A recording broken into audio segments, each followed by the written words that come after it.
AF20 Hindi अध्याय 191 दर्द। Lionel को अपने खून में उबाल महसूस हो रहा था।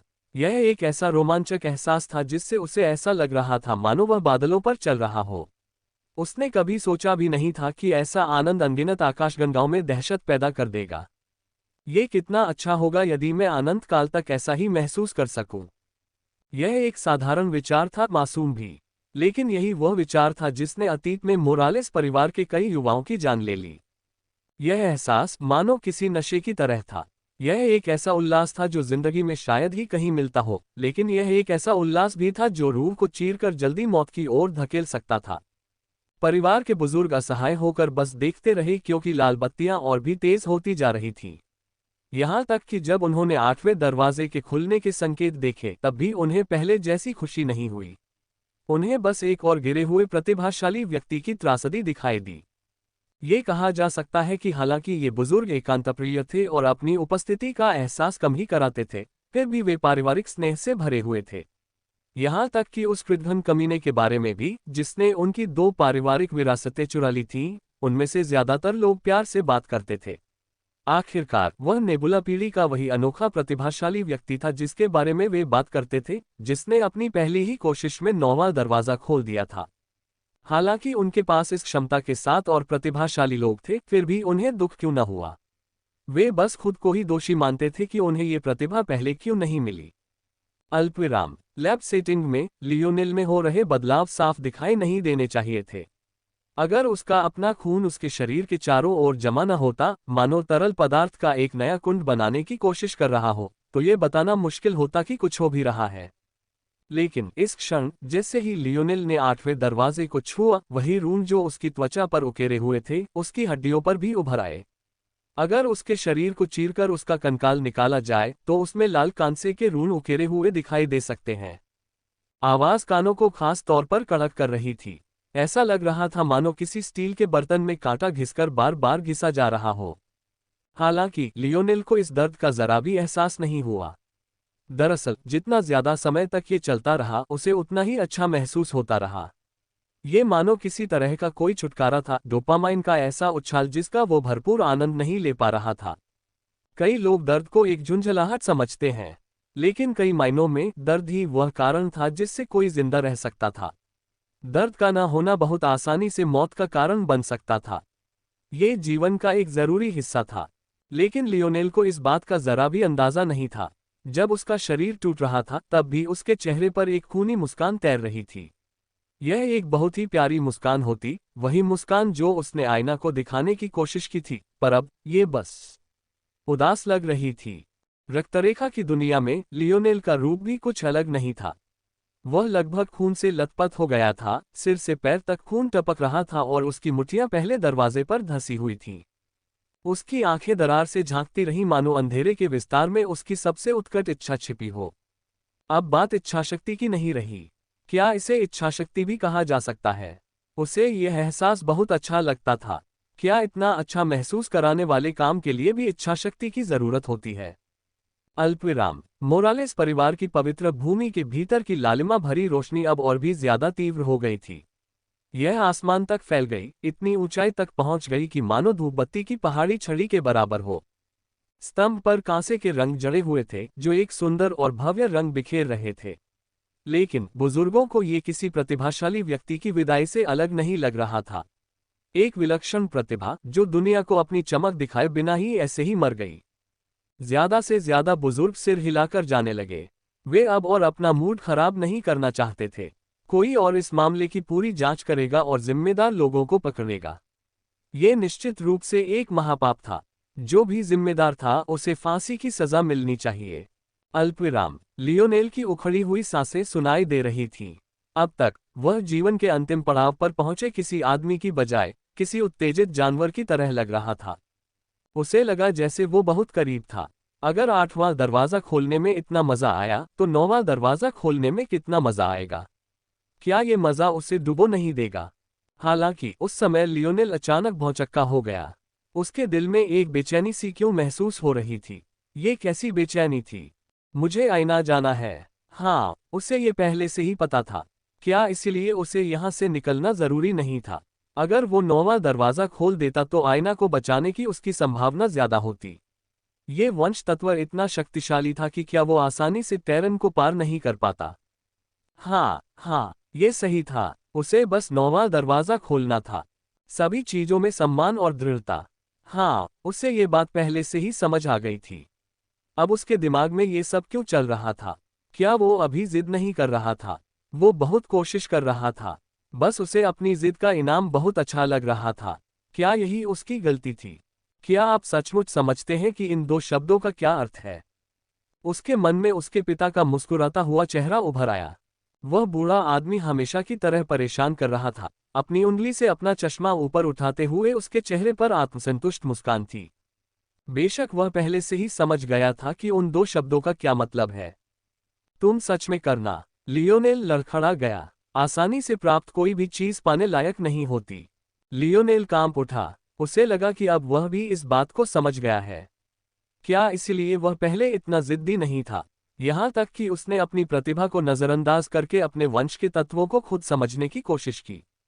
क्या यही वह बात नहीं थी जो उसके पिता को परसिस्टेंस से मिली थी? लेकिन उसे ऐसा क्यों लगा कि यह समझ इतनी उथली थी? यह इतनी उथली थी कि उसने उन विचारों को त्याग दिया था, यह महसूस करते हुए कि यह उसका अपना अहंकार था जिसने उसे इस बिंदु तक पहुंचाया। उसके मन की आवाज फिर नहीं बोली, लेकिन लियोनेल ने पाया कि जिन दरवाजों से वह धक्का दे रहा था, उन्होंने अचानक उसे पीछे हटने पर मजबूर कर दिया। मानो वे उसे पीछे हटने के लिए याद दिला रहे हों। मानो वे उसे याद दिलाना चाह रहे हों कि अभी कुछ देर पहले 9वां दरवाजा खोलना उसके लिए कितना जरूरी था। आसानी से प्राप्त कोई भी चीज पाने लायक नहीं होती। लियोनेल की सुस्त आंखों में अचानक एक तेज चमक आ गई। उसी क्षण एक ऐसा दर्द जैसा उसने जीवन में कभी महसूस नहीं किया था अचानक उस पर टूट पड़ा। उसने अपना सिर उठाया और दर्द से दहाड़ा। उसकी चीख से फोर्स क्रिस्टल माइन भी हिल गई। दर्द असहनीय था। लियोनेल को ऐसा लग रहा था मानो अनगिनत छोटे छोटे चाकू उसकी त्वचा और हड्डियों को चीर रहे हों। उसने जिंदगी में ऐसा कभी अनुभव नहीं किया था। ये कहा जा सकता है कि अब तक की उनकी सबसे बुरी चोट उनकी पसलियों में कुछ फ्रैक्चर थी। यहां तक कि उनके हाथों में जो मांस का घाव था वह भी उससे थोड़ा कम दर्दनाक था। लेकिन इसकी तुलना में वे चोटें किसी चिड़चिड़े कागज के कटने जैसी थीं। उस पल लियोनेल का इरादा सब कुछ छोड़ देने का था। बहुत दर्द हो रहा था।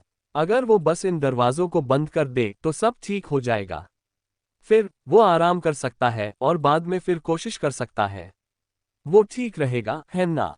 लियोनेल खुद से झूठ नहीं बोलता था। वह जानता था कि वह सबसे ज्यादा मेहनती नहीं है। वह ये भी जानता था कि उसकी इच्छाशक्ति इतनी दृढ़ नहीं है। ये ऐसी चीजें नहीं थीं जिनके साथ कोई पैदा होता है। उसके पिता ने बार बार उन 2 मूल्यों को उसके अंदर डालने की कोशिश की ताकि उसे विकास के महत्व की याद दिला सके। वह 18 साल का लड़का था। उसने जिंदगी में शायद ही कभी किसी मुश्किल का सामना किया हो। हालांकि वह एक पैराडाइज आइलैंड पर रहता था, लेकिन उसने कभी भी खुद को इससे बंधा हुआ महसूस नहीं किया था। और हालांकि वह ऐसी जगह पर रहता था, फिर भी ऐसा नहीं था कि वे झुगी झोपड़ियां हों। हर पैराडाइज आइलैंड की अच्छी देखभाल और ज़रूरतें पूरी की जाती थीं। किसी एनीमे किरदार की तरह उसमें आसमान रौंदने और धरती को तहस नहस करने की इच्छाशक्ति होना बिल्कुल बेतुका था। ऐसी इच्छाशक्ति तो दूर, उसे अभी तक ये भी नहीं पता था कि वह जिंदगी में क्या करना चाहता है। वह एक बच्चा था। हालांकि उसमें कुछ हुनर था, लेकिन आखिरकार वह बस एक बच्चा ही था। उसके जैसे बच्चे के लिए ऐसा दर्द बिल्कुल असहनीय था। लेकिन जब भी वह इन दरवाजों को बंद करने के बारे में सोचता तो उसकी आंखों से बेतहाशा आंसू बहने लगते। ऐसी बात सुनकर वह खुद भी हैरान रह गया। वह भावुक इंसान नहीं था। हालांकि पैराडाइज आइलैंड्स के पतन के समय वह अपने पिता के लिए चिंतित था, फिर भी वह तब टूटा नहीं।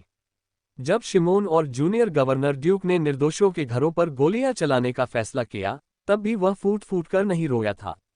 यहां तक कि जब उसके पिता ने बताया कि उसकी मां अभी जिंदा है, तब भी उसकी भावनाएं कम नहीं हुई। लेकिन कई बार उसने अपने शांत और ठंडे तर्क की सीमा से बाहर कुछ ऐसे अकल्पनीय काम भी किए जिन्हें वह खुद भी नहीं समझा पाया। उसने उन अंग्रेजों और फ्रांसीसी लोगों की जान बचाने के लिए अपनी जान जोखिम में डाल दी जिन्हें वह जानता भी नहीं था। वह आईना के साथ ऐसे कारणों से रहना चाहता था जिन्हें शब्दों में बयां करना उसके लिए भी मुश्किल था।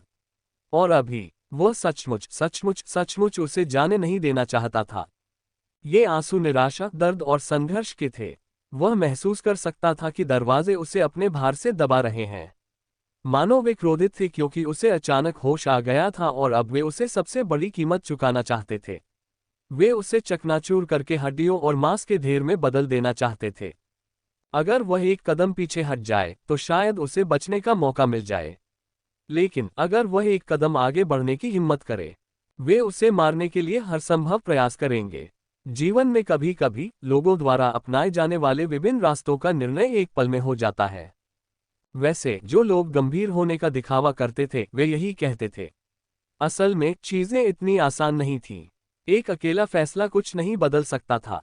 ये फैसलों की एक सतत धारा थी जो तय करती थी कि आप किस रास्ते पर चलेंगे। अपनी मनचाही राह पर एक कदम भी बढ़ाने के लिए आपको 10 या 100 सही फैसले लेने पड़ सकते हैं।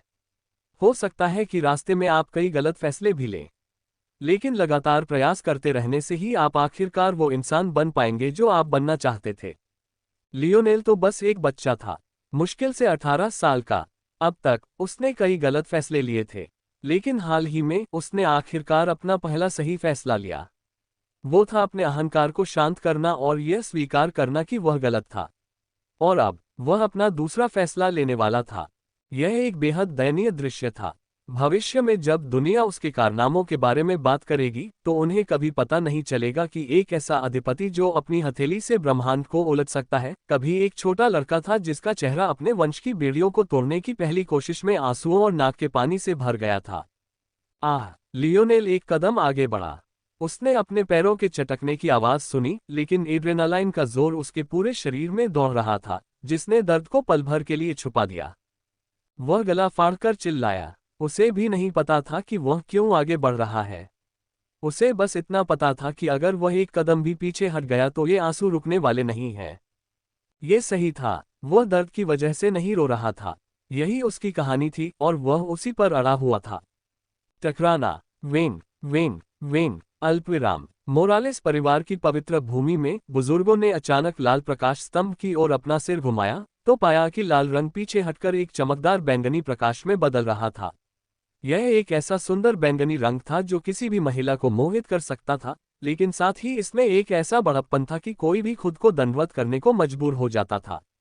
न जाने कितने वर्षों के इन बुजुर्गों को भी झुकने की इच्छा हुई। बैंगनी रोशनी, क्या हो रहा है? बुजुर्ग दंग रह गए। उन्हें समझ नहीं आ रहा था कि इस बैंगनी रोशनी का क्या मतलब है। उनके वंशकारक का प्रमुख रंग हमेशा से ही चमकीला कांस्य रहा है। एकमात्र अपवाद रक्त रेखा विचलन के दौरान था जब ये लाल हो जाता था, लेकिन वह मूलतः मृत्युदंड था। उनके लंबे इतिहास में रक्त रेखा विचलन से बचने वाले कुल सदस्यों की संख्या उंगलियों पर गिनी जा सकती है। लेकिन बैंगनी, ऐसा पहले कभी नहीं हुआ था। यहाँ तक कि उनके वंश तत्व के 5वें, 6ठे, 7वें और 8वें आयाम के 9 दरवाजों का भी ऐसा रंग नहीं था। वे हमेशा कांसे के ही होते, बस फर्क उनकी रोशनी की चमक और उनकी मजबूती का था। बेशक ये तथ्य कि उनके वंश की बेड़ियों में 5 दरवाजे थे, न कि 4 जैसा कि आम लोग समझते थे, एक गहरा राज था। लियोनेल ने जब 5 दरवाजे देखे थे तो उसने इस बारे में ज्यादा नहीं सोचा था, क्योंकि उसे अंदाजा भी नहीं था कि ऐसी बेड़ियां कितनी मजबूती से बंधी होती हैं। 9वां दरवाजा। अचानक एक बुजुर्ग चौंक कर चिल्लाया। वे उस भयावह रंग में इतने खो गए थे कि उन्हें ध्यान ही नहीं आया कि 9वें दरवाजे का निशान दिखाई दे रहा है। पहले 3 दरवाजे उनके कांस्य रंग की एक प्रगतिशील शुद्धि थी। चौथे दरवाजे ने रूनिक क्राउन का निर्माण किया। 5वां रूप फोर्स नोड रून्स था। 6ठा रूप फोर्स स्किन रून्स था। 7वां रूप फोर्स वेसल रून्स था। 8वां रूप फोर्स बोन रून्स था। और 9वां रूप फोर्स हेलो रून्स था। लियोनेल के सिर के ऊपर एक विशाल बैंगनी कांस्य प्रभामंडल प्रकट हुआ, जिससे उसके नीचे की जमीन चकनाचूर हो गई। दरअसल यह इस हद तक था कि खंडित घन में एक छेद हो गया, जिससे वह लगभग गिरकर सीधे नीचे स्थित फोर्स क्रिस्टल कोर पर जा गिरा। सौभाग्य से जल्दी ही एक अवरोध बन गया, जिसने उसे इस त्रासदी से बचा लिया। उस क्षण अपने रक्त रेखा संसार में लियोनेल ने अपनी आखिरी ताकत से धक्का दिया, जिससे 9 दरवाजे अपने आप ही फटकर अलग हो गए। बेहोश होने से पहले उसने अपने ऊपर आने वाली कांस्य और बैंगनी रोशनी पर ध्यान ही नहीं दिया। बुजुर्ग पूरी तरह स्तब्ध रह गए। उन्हें समझ ही नहीं आ रहा था कि क्या हो रहा है। ऐसा नहीं था कि इससे पहले कभी कोई रक्तरेखा विचलन से बचकर नहीं आया था। हालांकि उनकी संख्या बेहद कम थी। इसके अलावा जो बच गए वे अपने वंश तत्व तक पहुंच के अलावा अपनी रक्तरेखा दुनिया में दोबारा प्रवेश करने का अधिकार भी खो देंगे। इस लिहाज से वे अनिवार्य रूप से अपंग हो जाएंगे। लेकिन जाहिर है यहाँ ऐसा कुछ नहीं हो रहा था। सब कुछ एक सफल जागरण की ओर इशारा कर रहा था। अगर यहाँ सामान्य कांस्य के साथ शाही बैंगनी रंग न होता तो ये बुजुर्ग यही सोचते कि लियोनेल ने आखिरी पल में किसी तरह सब कुछ उलट दिया है। बस क्या हो रहा था, जो बुजुर्ग जाने के लिए मुड़े थे वे पीछे हट गए और एक दूसरे से अपनी जगह बनाने के लिए धक्का मुक्की करने लगे। अगर पहले वे इस युवक के बारे में कुछ नहीं जानना चाहते थे तो अब वे सब कुछ जानना चाहते थे। वे इस युवक का नाम जानने से कैसे चूक सकते थे। रोशनी धीरे धीरे मंद पड़ने लगी और छिपा हुआ टैबलेट धीरे धीरे नजर आने लगा। ऐसा लग रहा था जैसे पत्थर की पट्टिका हवा में फैली सभी बैंगनी कांस्य रोशनियों को निगल रही हो तथा पत्थर की पट्टिका के सबसे निचले हिस्से में एक नाम पर एकत्रित हो रही हो। नीचे, ये बदमाश इतना छोटा है। नोवा जनरेशन टैबलेट या किसी भी पैतृक टैबलेट पर रैंकिंग आपकी स्थिति या पद या ऐसी किसी भी चीज पर आधारित नहीं थी। ये पूरी तरह से आपके जन्म के समय पर आधारित थी। पीढ़ी के सबसे बड़े व्यक्ति को पहले स्थान पर रखा जाएगा, जबकि सबसे छोटे व्यक्ति को सबसे आखिर में। वयस्कता की एक निश्चित घटना के बाद ही क्रम में फेरबदल किया जाएगा। तब तक उम्र रैंक का निर्णायक कारक नहीं रह जाएगी। लेकिन कोई कल्पना कर सकता है कि एक टैबलेट जिसमें 1 अरब नाम हो सकते हैं कितना बड़ा होगा। फिर भी विडंबना यह है कि अंतिम स्थान पर होना भी पहले स्थान की तरह ही स्पष्ट था, खासकर जब लियोनेल का नाम इतना प्रमुखता से दिखाई दे रहा था। भाला क्षेत्र वंश कारक के जागरण पर नाम में एक तीक्ष्ण धार आ जाती थी जो राजसी शक्ति का संचार करती थी। ब्रह्मांड में शस्त्रों के कई समूह थे, लेकिन भले और तलवार के बीच संघर्ष हमेशा सबसे हिंसक रहा था। दोनों को ही उनके धारक शस्त्रों का राजा मानते थे, इसलिए दोनों के बीच हमेशा संघर्ष होता रहता था। धातु सिनर्जी वंश कारक के जागृत होने पर नाम को एक भारी आभा प्राप्त होगी और साथ ही इसमें एक कांस्य चमक भी होगी जो अन्य पत्थर पर उकेरे गए नामों से अलग दिखाई देगी। जाहिर है दोनों को जागृत करने पर दोनों का सम्मिलन प्राप्त होगा। ये पहले से ही काफी उल्लेखनीय था कि लियोनेल के नाम में दोनों विशेषताएं थीं। आखिरकार ऐसे नाम तो केवल 7 ही थे। हालांकि उनकी तुलना में भी उसका नाम और भी ज्यादा उल्लेखनीय था, क्योंकि कांस्य आभा के अलावा उसका नाम बैंगनी आभा से भी घिरा हुआ था। Lionel Morales. टेढ़े मेरे दांतों वाला बुजुर्ग बुदबुदाया। उद्धरण चिन्ह ... क्या तुम में से किसी ने इस बदमाश के बारे में सुना है? बुजुर्गों ने पुष्टि के लिए एक दूसरे की तरफ देखा, लेकिन उन्हें सिर्फ ढेरों सिर हिलते हुए मिले। 1 अरब नौजवान थे, वे उन सबको कैसे जानते? सच तो यह है कि उनकी ताकत के सामने 1 अरब लोगों के नाम और चेहरे याद रखना कोई बड़ी बात नहीं थी। असल समस्या ये थी कि क्या उन्हें ऐसा करना अपने समय के लायक लगता है या नहीं। हालांकि वह इस पीढ़ी का छोटा भाई है। अगर मुझे ठीक से याद है तो नोवा जनरेशन टैबलेट पर आखिरी बार कोई नाम 18 साल पहले दिखाई दिया था। बड़ों ने ठंडी सांस ली। 20 से पहले दोनों वंश कारक जागृत हो गए। आइए नेबुला जनरेशन टैबलेट पर नजर डालें। ये सुझाव सुनकर सभी बुजुर्गों ने सहमति में सिर हिलाया। ब्रह्मांड में समय रेखाएं कभी भी एक रेखा नहीं होती। भविष्य अतीत को उसी तरह प्रभावित कर सकता था जैसे अतीत भविष्य को प्रभावित करता था। अगर उनका बेटा इस तरह जागृत होता तो पिता को भी कुछ लाभ मिल सकते थे। इस तरह यह जानना संभव हो सकता था कि लियोनेल कौन था, उसके पिता या माता के माध्यम से। हालांकि बुजुर्गों को नेबुला जनरेशन टैबलेट में कोई बदलाव नहीं मिला। वे सभी एक दूसरे की ओर गंभीर भाव से देख रहे थे। इस तरह की जागृति पिछली पीढ़ी को प्रभावित नहीं कर पाएगी, केवल तभी जब पिछली पीढ़ी इतनी शक्तिशाली हो कि वह ऐसा बदलाव न ला सके। लेकिन इस श्रेणी में आने लायक शक्तिशाली लोगों की संख्या निश्चित रूप से 1000 से ज्यादा नहीं होगी। मुद्दा यह था कि यदि इन हजारों में से किसी का भी इतना उत्कृष्ट वंशज था तो ये कैसे संभव था कि उन्हें इसकी जानकारी न हो। इस प्रकार इसके केवल 2 स्पष्टीकरण थे। एक संभावना ये थी कि नेबुला पीढ़ी के इस व्यक्ति ने जानबूझकर अपनी इस संतान को रोक रखा था। अगर ऐसा था तो बुजुर्गों को सिहरन हुई। ऐसा करने का कोई वाजिब कारण कैसे हो सकता है? दूसरी संभावना थी। ये सोचकर सभी बुजुर्गों की निगाहें तेज मशालों की तरह चमक उठीं। बस यही था। जब बुजुर्ग ये सोच रहे थे तो अचानक कई शक्तिशाली आभाएं एकत्रित हुईं और आकाश से एक शक्तिशाली आवाज सुनाई दी। उद्धरण चिन्ह ... बैंगनी हवाएं उत्तर की ओर उठती हैं। पवित्र भूमि में एक हल्की आह गूंज उठी। उद्धरण चिन्ह ... आज की बातें छोड़ो और अब और जांच पड़ताल मत करो। बच्चा हमारे इलाके का नहीं है। एक बार फिर आह भरी। उद्धरण चिन्ह डॉट डॉट डॉट। अपने पिता जितना ही उपद्रवी है। नीचे बैठे बुजुर्ग ज्यादा कुछ कहने की हिम्मत नहीं जुटा पाए। सारी आभाएं गायब होने के बाद भी उन्होंने बस एक बार एक दूसरे को देखा और चुपचाप चले गए। मन ही मन वे सब जानते थे कि उनका दूसरा अनुमान सही ही होगा। तारांकन तारांकन। खंडित घन के भीतर लियोनेल की नींद खुल गई और उसने पाया कि बैंगनी कांस्य प्रकाश का एक अंतिम धागा उसके शरीर में प्रवेश कर रहा है।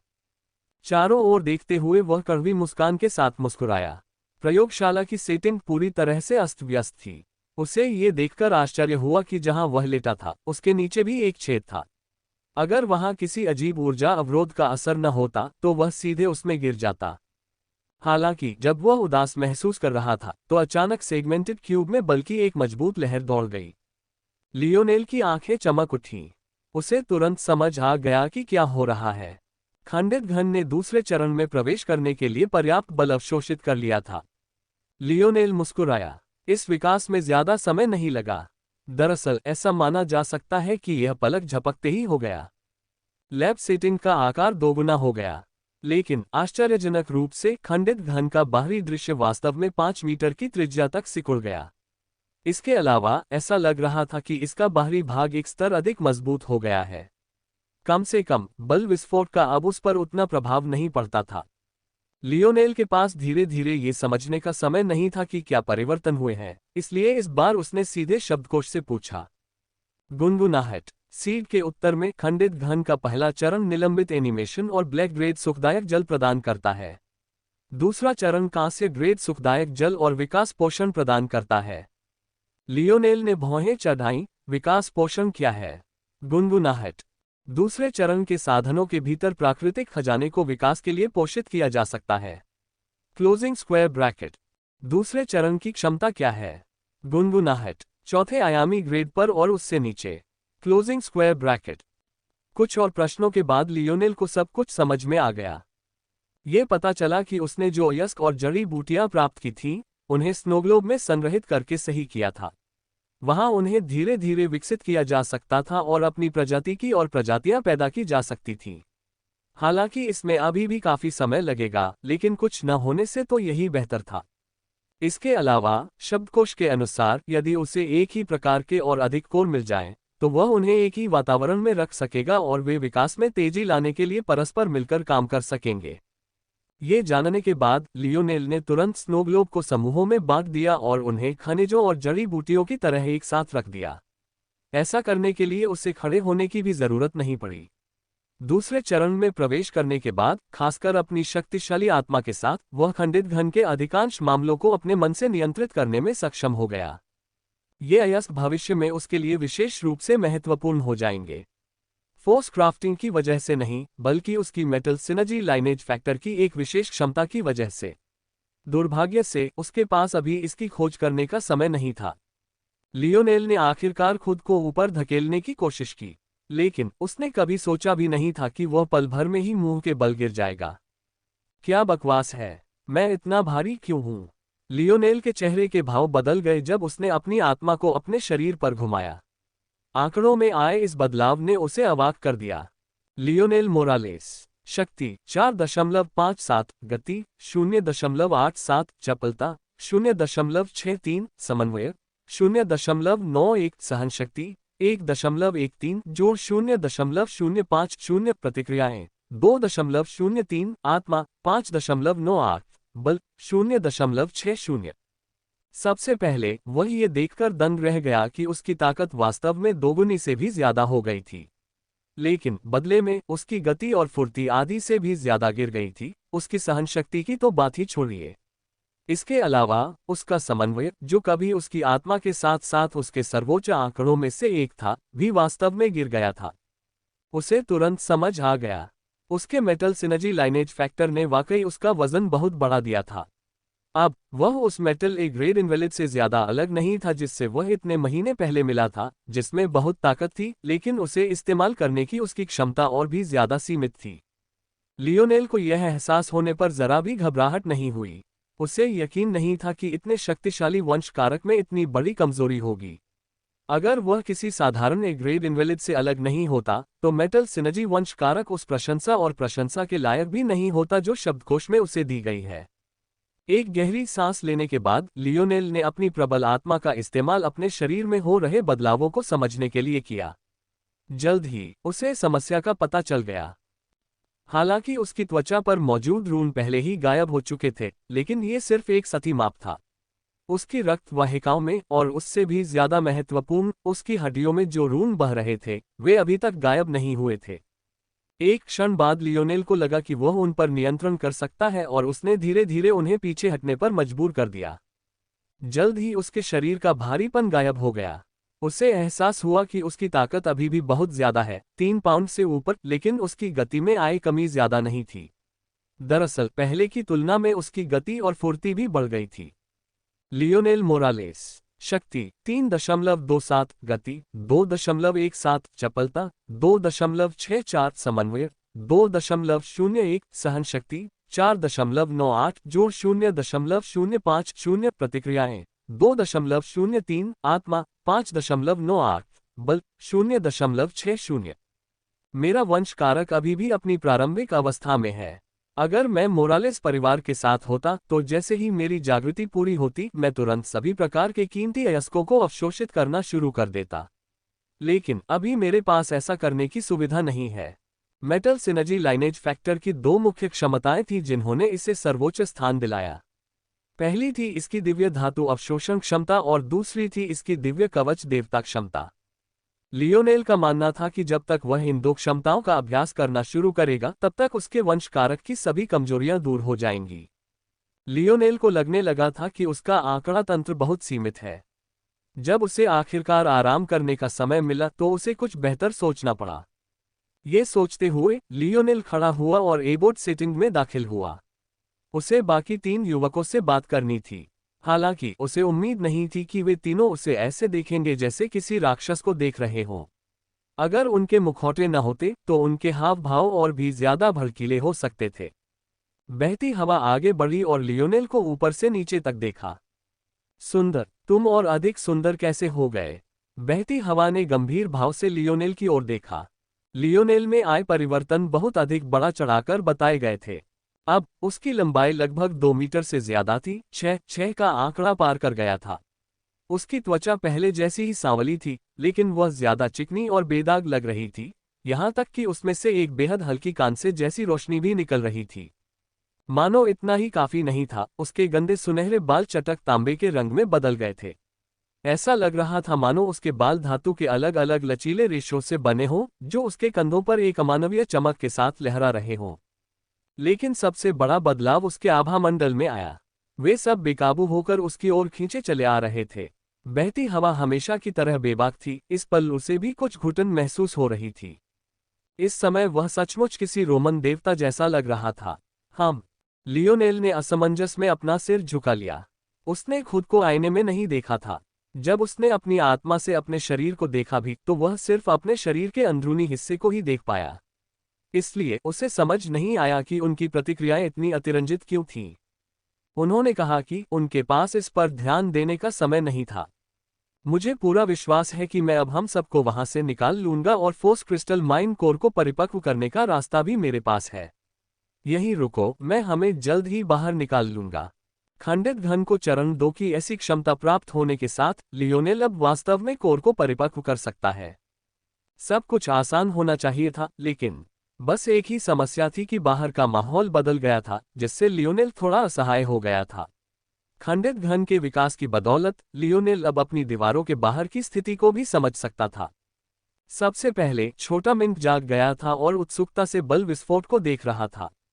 अगर बस इतना ही होता तो भी सब ठीक रहता, लेकिन अपनी हिम्मत बढ़ाने के साथ लियोनेल आखिरकार इस विशाल किलोमीटर लंबे अंतरिक्ष के किनारों को साफ साफ देख पा रहा था।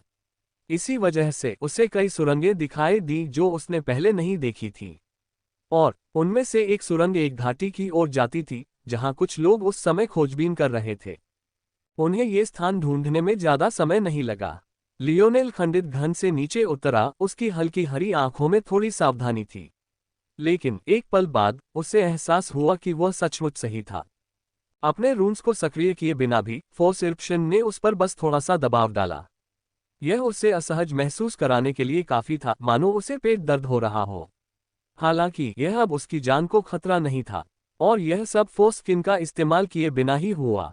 लियोनेल जानता था कि अगर वह अभी अपने फोर्स रून्स को सक्रिय कर दे, चाहे वह चौथे दरवाजे का ताज ही क्यों न हो, तो ये बेचैनी पूरी तरह से गायब हो जाएगी।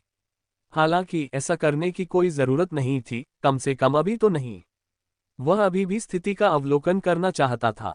यदि खंडित घन अपनी विकास पोषण क्षमता का उपयोग करता है तो क्रिस्टल कोर को परिपक्व होने में कितना समय लगेगा?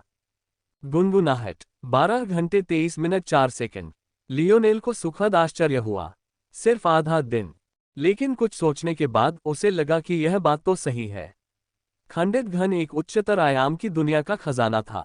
इसके अलावा इसका लक्ष्य क्रिस्टल खदान को 5वें आयाम में नहीं, बल्कि चौथे आयाम में विकसित करना था। तो फिर यह आसानी से ऐसा कैसे नहीं कर सकता था? ये जानने के बावजूद लियोनेल ने सेगमेंटेड क्यूब को इतनी जल्दी शुरू नहीं किया। दरअसल हो सकता है कि फोर्स इरप्शन ने ही लियोनेल को इसमें कामयाब होने में मदद की हो। लियोनेल की रीढ़ में झुनझुनी हुई, जिससे वह अवचेतन रूप से एक निश्चित दिशा में मुड़ गया। यह शापित छोटा मिंक। लियोनेल को तब एहसास हुआ कि उसकी सोच शायद थोड़ी नासमझ थी। वह लगभग भूल ही गया था कि एक और भी प्राणी है जो फोर्स इरप्शन को नजरअंदाज कर सकता है। उस समय वह छोटा मिंक अभी भी फोर्स गीजर की दीवारों पर तैर रहा था। लियोनेल की आत्मा के 5वें आयाम में पहुंच जाने के बाद न केवल उसकी आंतरिक दृष्टि की सीमा विस्फोटक रूप से बढ़ गई थी, यहां तक कि दसियों किलोमीटर तक पहुंचने में सक्षम हो गई थी, बल्कि चौथे आयाम की फोर्स भी अब उसकी इंद्रियों को बाधित नहीं कर पा रही थी। इसलिए जहां पहले वह इस जगह पर अपने आसपास की स्थिति को मुश्किल से देख पाता था, वहीं अब सब कुछ दिन की तरह साफ दिखाई दे रहा था। वास्तव में ये कहा जाना चाहिए कि 5वें आयाम की आंतरिक दृष्टि इससे कहीं अधिक सक्षम होनी चाहिए। आखिरकार चौथे आयाम पर भी कार्य करने वाली 5वें आयाम की इकाई चींटियों को कुचलने के समान थी। इस तरह के छद्म चौथे आयाम की दुनिया की तो बात ही छोड़ दीजिए। लेकिन दुर्भाग्य से लियोनेल अभी भी अपने शरीर के बाकी हिस्सों की कमजोरी से सीमित था। फिर भी इस तरह की स्थिति में ये पर्याप्त से अधिक था। मुझे नहीं लगता कि उसे पता है कि मैं यहाँ हूँ। लेकिन क्या मुझे अभी उससे लड़ना चाहिए? या छोटा मिंक भले ही उससे सिर्फ 10 मीटर की दूरी पर था, लेकिन उसमें लियोनेल को देखने या महसूस करने की क्षमता नहीं थी। आखिरकार हर किसी में उसके जैसी राक्षसी आत्मा तो नहीं होती। उस पल लियोनेल की इंद्रियां जोरदार हंसी से भर गईं। अगर वह सिर्फ अपने कानों पर भरोसा कर रहा होता तो ये हंसी उस तक कभी पहुंच ही नहीं पाती। आखिरकार हवा में इतनी शक्ति थी कि यह विशाल स्थान, जो एक विशाल प्रतिध्वनि कक्ष होना चाहिए था, चोर से अछूता हो गया था। लियोनेल के होंठ सिकुड़ गए। ऐसा लग रहा था कि आखिरकार उन्हें ये जगह मिल ही गई। क्यों न मैं अपने दोनों शत्रुओं को आपस में लड़ा दूं? अल्पविराम। फोर्स माइन के बाहर शिमोन अपनी हंसी नहीं रोक पाया। वह आमतौर पर एक संकोची इंसान था जो सत्ता के लिए अपने संघर्ष के अलावा किसी और चीज के बारे में नहीं सोचता था। लेकिन इस पल वह सचमुच बहुत खुश था। लियोनेल और अन्य युवक मुश्किल से 1 महीने पहले ही इस स्थान पर पहुंचे थे, लेकिन वह काफी समय से यहाँ फोर्स क्रिस्टल माइन तक जाने का रास्ता तलाश रहा था। उसे हमेशा से पता था कि वह यही है, लेकिन ऐसा नहीं था कि वह स्लेयर लीजन से उनका नक्शा मान सके। दुर्भाग्य से उसे वाकई बहुत ज्यादा संघर्षों का सामना करना पड़ा था। स्लेयर लीजन को क्रोधित करने का जो काम एक तेज और आसान होना चाहिए था, वह उसकी अपनी मानसिक दृढ़ता की परीक्षा बन गया था। लेकिन अब सब कुछ एकदम सही था। अब सब कुछ सार्थक था। दरअसल फोर्स इरप्शन भी उसके लिए बहुत मददगार साबित हुआ। इसके साथ स्लेयर लीजन के लिए अपने होनहार युवाओं को यहाँ भेजना नामुमकिन था। ये बहुत बड़ा जोखिम था। इसके अलावा वे किसी भी बड़ी पीढ़ी को नहीं भेज सकते थे, वरना उसके अपने समर्थक भी चुप नहीं बैठते। मैं आपकी सारी संपत्ति चुरा सकता हूं और आप इसके बारे में कुछ नहीं कह सकते। कितना संतोष होगा। अपना संयम पुनः प्राप्त करने के बाद शिमोन का चेहरा एक बार फिर अपने सामान्य अभिमानी भाव में लौट आया।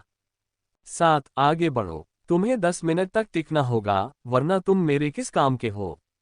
हाँ, युवा भगवान। शिमोन ने अपने सभी अधीनस्थों के नाम संख्याओं से रखे, हालांकि उनके अपने नाम थे। यहां तक कि लियोनेल ने जिस वेररेट को पहले मारा था, उसे भी चूहा 006 के नाम से जाना जाता था, जो उसके सबसे कीमती परीक्षण विषयों में से एक था।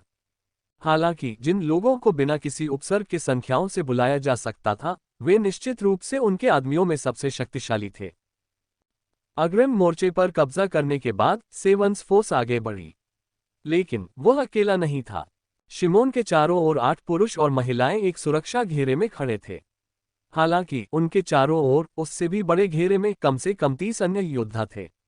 ये 30 योद्धा ही थे जो 7 योद्धाओं के साथ बलपूर्वक आगे बढ़े।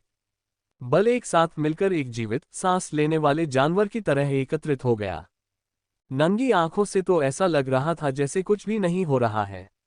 हालांकि अगर किसी ने आंतरिक दृष्टि जागृत कर ली हो तो ये सचमुच देखने लायक होगा। शक्ति ऊपर उठी। पहले तो ये केवल एक अस्पष्ट घनाकार अभिव्यक्ति थी, लेकिन जल्द ही ये घन चोटियों और घाटियों में टूटने लगा। शुरुआत में ये प्रक्रिया धीमी थी, लेकिन पहाड़ी से लुढ़कती गेंद की तरह ये तेज और तेज होती गई। फिर पलक झपकते ही ये सब जम गया और एक भव्य महल का रूप ले लिया। नहीं, बल्कि यह कहना ज्यादा सही होगा कि यह किसी महल की एक छोटी सी प्रतिकृति थी, जिसमें सिर्फ 100 लोग ही रह सकते थे, बशर्ते वे सब एक दूसरे के जितना हो सके पास पास खड़े हों। इस बिंदु पर महल साकार हो गया था। इस तरह आंतरिक दृष्टि से रहित लोग भी इसकी स्पष्ट रूपरेखा को पहचान सकते थे, और आंतरिक दृष्टि वाले लोगों को ऐसा लग रहा था जैसे राजसी हवा उन पर टूट पड़ रही हो और उन्हें समर्पण में घुटने टेकने पर मजबूर कर रही हो। शिमोन और उसके आदमी एक साथ इकट्ठे हो गए। अपने युवा स्वामी के संतुष्ट होने के बाद वे उस रास्ते पर चल पड़े जो उन्हें मिला था और फोस क्रिस्टल माइन की असीम भूमिगत दुनिया में कदम रख दिया। शिमोन को ऐसा लग रहा था जैसे वो किसी बादल पर चल रहा हो। अगर उसे पता होता कि लियोनेल क्रिस्टल की इस दुनिया पर जरा भी ध्यान नहीं देता, तो वो उसे एक देहाती कहकर शर्मिंदा कर देता। ये जगह अरबों फोस क्रिस्टल से भरी हुई थी। इस तरह की खदान से कितने कुलीन वर्ग के लोग पैदा हो सकते हैं। हालांकि शिमोन जानता था कि यह सब छीनने की कोशिश करना मूर्खता होगी। यह अभी भी स्लेयर लीजन का क्षेत्र था। उसकी योजना इन छोटे मोटे लाभों की तलाश में नहीं थी। उसे तो फोर्स क्रिस्टल कोर चाहिए था। हालांकि फोर्स इरप्शन उसकी उम्मीदों से परे था, फिर भी उसके पास इससे निपटने के तरीके थे। इसके अलावा वह इस वातावरण में पैदा होने वाले प्राकृतिक खजानों को लेकर भी उत्साहित था। फोर्स क्रिस्टल माइंस में हमेशा ऐसे खजाने मौजूद रहते थे। मैं पहले कोर वापस लाऊंगा, फिर उसके सुरक्षित होने के बाद मैं दूसरे फायदों की तलाश कर सकता हूं। समूह आगे बढ़ता रहा। उनकी मंजिल आसानी से दिखाई दे रही थी। आखिरकार नंगी आंखों से भी दिखाई देने वाला एक सफेद गीजर उनके ठीक सामने था। लियोनेल फोर्स गीजर के अंदर से ये सब होते हुए देख रहा था और खुद को बिल्कुल असहाय महसूस कर रहा था। फोर्स विस्फोटों से बचाव के लिए भी ऐसी तकनीकें होती हैं। इसकी तुलना में उसके अपने तरीके वाकई कमजोर लग रहे थे। भविष्य में जब वह शब्दकोश को उन्नत करने के लिए पर्याप्त कौशल प्राप्त कर लेगा, तो वह निश्चित रूप से अपनी इस सीधी सादी आदत को बदल देगा। आगे बढ़ो छोटे मिंक, मेरी कुछ हताशा बाहर निकालने में मेरी मदद करो। जिस क्षण लियोनेल के मन में यह विचार आया, छोटा मिंक पहले ही उस पर झपट पड़ा, जिससे उसे बहुत खुशी हुई। हालांकि उसकी मुस्कान धीरे धीरे फीकी पड़ गई और उसकी जगह एक ठंडे इरादे ने ले ली। उस मोनोकल पहने कमीने को आज मरना ही था। अल्पविराम। छोटा मिंक अपने आप से काफी खुश महसूस कर रहा था। अपने छोटे आकार और अनोखी क्षमताओं की बदौलत यह इस जगह को सबसे पहले ढूंढने वाला था। दीवारें भला उसे कैसे रोक सकती थीं? वह आसानी से उनके पार जा सकता था। अप्रत्याशित रूप से इस जगह पहुंचते ही उसकी क्षमताएं और भी बढ़ गईं। अब वह पहले से भी ज्यादा खतरनाक हो गया था। बस एक ही घिनौनी बात थी कि किसी ने उस पर सोते हुए हमला कर दिया था। कितना घिनौना काम था। क्या उस व्यक्ति ने नहीं देखा कि वह कितना प्यारा था? वह उस पर हमला कैसे कर सकता था? सौभाग्य से इसमें महान क्षमताएं थीं और वह नीच व्यक्ति इसके महान सिर का एक बाल भी नहीं छू सका था, अन्यथा इसके बिना दुनिया कैसे जीवित रहती। छोटे मिंक ने इन बातों के बारे में ज्यादा नहीं सोचा। उसे बस इतना पता था कि अगर फोर्स इरप्शन से इतनी दूर रहकर उसे इतने फायदे मिले हैं, तो केंद्र के पास जाकर उसे और कितने फायदे होंगे। कुछ उसे बता रहा था कि वहां कुछ बहुत अच्छा है, लेकिन कुछ और भी था जो उसे बता रहा था कि वह बहुत खतरनाक भी है। इसलिए वह बाहर की ओर दौड़ता रहा, कभी जमीन पर कभी हवा में उड़ता हुआ, ये देखने की कोशिश करता रहा कि क्या वह अंदर छिपी हुई चीजों को बेहतर ढंग से समझ सकता है। फोर्स गीजर के चक्कर लगाते हुए वह बस मन ही मन आहें भर रहा था। उसे इतना अच्छा साथी मिल गया था, पर अफसोस की बात थी कि उसका साथी गायब हो गया। वह अपने साथी को पहले जितनी आसानी से महसूस नहीं कर पा रहा था। हम छोटे मिंट ने ऊपर देखा और अपने प्यारे छोटे दांत दिखाए। ये क्या वाकई किसी ने यहाँ आकर इसकी चीजें छीनने की हिम्मत की? क्या ये वही नीच लोग थे जिन्होंने इस पर हमला किया था? इससे उन्हें निश्चित रूप से सबक मिलेगा। लियोनेल खंडित घन से नीचे उतरा, उसकी हल्की हरी आंखों में थोड़ी सावधानी थी। लेकिन एक पल बाद उसे एहसास हुआ कि वह सचमुच सही था। अपने रून्स को सक्रिय किए बिना भी फोर्स इरप्शन ने उस पर बस थोड़ा सा दबाव डाला। यह उसे असहज महसूस कराने के लिए काफी था, मानो उसे पेट दर्द हो रहा हो। हालांकि यह अब उसकी जान को खतरा नहीं था, और यह सब फोर्स स्किन का इस्तेमाल किए बिना ही हुआ। लियोनेल जानता था कि अगर वह अभी अपने फोर्स रून्स को सक्रिय कर दे, चाहे वह चौथे दरवाजे का ताज ही क्यों न हो, तो यह बेचैनी पूरी तरह से गायब हो जाएगी। हालांकि ऐसा करने की कोई जरूरत नहीं थी, कम से कम अभी तो नहीं। वह अभी भी स्थिति का अवलोकन करना चाहता था। यदि खंडित घन अपनी विकास पोषण क्षमता का उपयोग करता है तो क्रिस्टल कोर को परिपक्व होने में कितना समय लगेगा? गुनगुनाहट 12 घंटे 23 मिनट 4 सेकंड। लियोनेल को सुखद आश्चर्य हुआ। सिर्फ आधा दिन। लेकिन कुछ सोचने के बाद उसे लगा कि यह बात तो सही है। खंडित घन एक उच्चतर आयाम की दुनिया का खजाना था। इसके अलावा इसका लक्ष्य क्रिस्टल खदान को 5वें आयाम में नहीं, बल्कि चौथे आयाम में विकसित करना था। तो फिर यह आसानी से ऐसा कैसे नहीं कर सकता था? ये जानने के बावजूद लियोनेल ने सेगमेंटेड क्यूब को इतनी जल्दी शुरू नहीं किया। दरअसल हो सकता है कि फोर्स इरप्शन ने ही लियोनेल को इसमें कामयाब होने में मदद की हो। लियोनेल की रीढ़ में झुनझुनी हुई, जिससे वह अवचेतन रूप से एक निश्चित दिशा में मुड़ गया। यह शापित छोटा मिंक। लियोनेल को तब एहसास हुआ कि उसकी सोच शायद थोड़ी नासमझ थी। वह लगभग भूल ही गया था कि एक और भी प्राणी है जो फोर्स इरप्शन को नजरअंदाज कर सकता है। उस समय वह छोटा मिंक अभी भी फोर्स गीजर की दीवारों पर तैर रहा था। लियोनेल की आत्मा के 5वें आयाम में पहुंच जाने के बाद न केवल उसकी आंतरिक दृष्टि की सीमा विस्फोटक रूप से बढ़ गई थी, यहां तक कि दसियों किलोमीटर तक पहुंचने में सक्षम हो गई थी, बल्कि चौथे आयाम की फोर्स भी अब उसकी इंद्रियों को बाधित नहीं कर पा रही थी।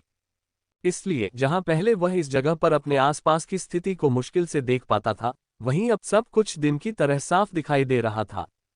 वास्तव में ये कहा जाना चाहिए कि 5वें आयाम की आंतरिक दृष्टि इससे कहीं अधिक सक्षम होनी चाहिए। आखिरकार चौथे आयाम पर भी कार्य करने वाली 5वें आयाम की इकाई चींटियों को कुचलने के समान थी। इस तरह के छद्म चौथे आयाम की दुनिया की तो बात ही छोड़ दीजिए। लेकिन दुर्भाग्य से लियोनेल अभी भी अपने शरीर के बाकी हिस्सों की कमजोरी से सीमित था। फिर भी इस तरह की स्थिति में ये पर्याप्त से अधिक था। मुझे नहीं लगता कि उसे पता है कि मैं यहाँ हूँ। लेकिन क्या मुझे अभी उससे लड़ना चाहिए? या छोटा मिंक भले ही उससे सिर्फ 10 मीटर की दूरी पर था, लेकिन उसमें लियोनेल को देखने या महसूस करने की क्षमता नहीं थी। आखिरकार हर किसी में उसके जैसी राक्षसी आत्मा तो नहीं होती। उस पल लियोनेल की इंद्रियां जोरदार हंसी से भर गईं। अगर वह सिर्फ अपने कानों पर भरोसा कर रहा होता तो ये हंसी उस तक कभी पहुंच ही नहीं पाती। आखिरकार हवा में इतनी शक्ति थी कि यह विशाल स्थान, जो एक विशाल प्रतिध्वनि कक्ष होना चाहिए था, शोर से अछूता हो गया था। लियोनेल के होंठ सिकुड़ गए। ऐसा लग रहा था कि आखिरकार उन्हें ये जगह मिल ही गई। क्यों न मैं अपने दोनों शत्रुओं को आपस में लड़ा दूं? अल्पविराम। फोर्स माइन के बाहर शिमोन अपनी हंसी नहीं रोक पाया। वह आमतौर पर एक संकोची इंसान था जो सत्ता के लिए अपने संघर्ष के अलावा किसी और चीज के बारे में नहीं सोचता था। लेकिन इस पल वह सचमुच बहुत खुश था। लियोनेल और अन्य युवक मुश्किल से 1 महीने पहले ही इस स्थान पर पहुंचे थे, लेकिन वह काफी समय से यहाँ फोर्स क्रिस्टल माइन तक जाने का रास्ता तलाश रहा था। उसे हमेशा से पता था कि वह यही है, लेकिन ऐसा नहीं था कि वह स्लेयर लीजन से उनका नक्शा मान सके। दुर्भाग्य से उसे वाकई बहुत ज्यादा संघर्षों का सामना करना पड़ा था। स्लेयर लीजन को क्रोधित करने का जो काम एक तेज और आसान होना चाहिए था, वह उसकी अपनी मानसिक दृढ़ता की परीक्षा बन गया था। लेकिन अब सब कुछ एकदम सही था। अब सब कुछ सार्थक था। दरअसल फोर्स इरप्शन भी उसके लिए बहुत मददगार साबित हुआ। इसके साथ स्लेयर लीजन के लिए अपने होनहार युवाओं को यहाँ भेजना नामुमकिन था। ये बहुत बड़ा जोखिम था।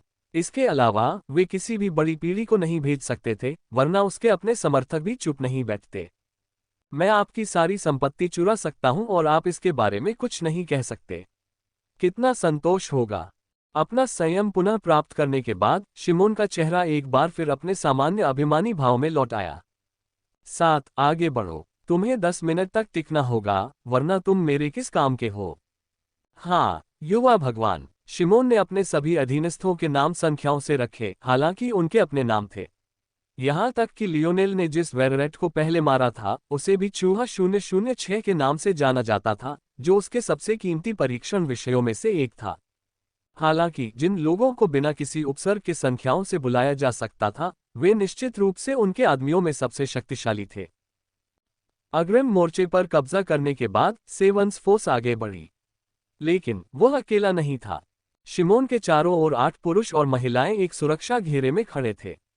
हालांकि उनके चारों ओर उससे भी बड़े घेरे में कम से कम 30 अन्य योद्धा थे। ये 30 योद्धा ही थे जो 7 योद्धाओं के साथ बलपूर्वक आगे बढ़े। बल एक साथ मिलकर एक जीवित, सांस लेने वाले जानवर की तरह एकत्रित हो गया। नंगी आंखों से तो ऐसा लग रहा था जैसे कुछ भी नहीं हो रहा है। हालांकि अगर किसी ने आंतरिक दृष्टि जागृत कर ली हो, तो ये सचमुच देखने लायक होगा। शक्ति ऊपर उठी। पहले तो ये केवल एक अस्पष्ट घनाकार अभिव्यक्ति थी, लेकिन जल्द ही ये घन चोटियों और घाटियों में टूटने लगा। शुरुआत में ये प्रक्रिया धीमी थी, लेकिन पहाड़ी से लुढ़कती गेंद की तरह ये तेज और तेज होती गई। फिर पलक झपकते ही ये सब जम गया और एक भव्य महल का रूप ले लिया।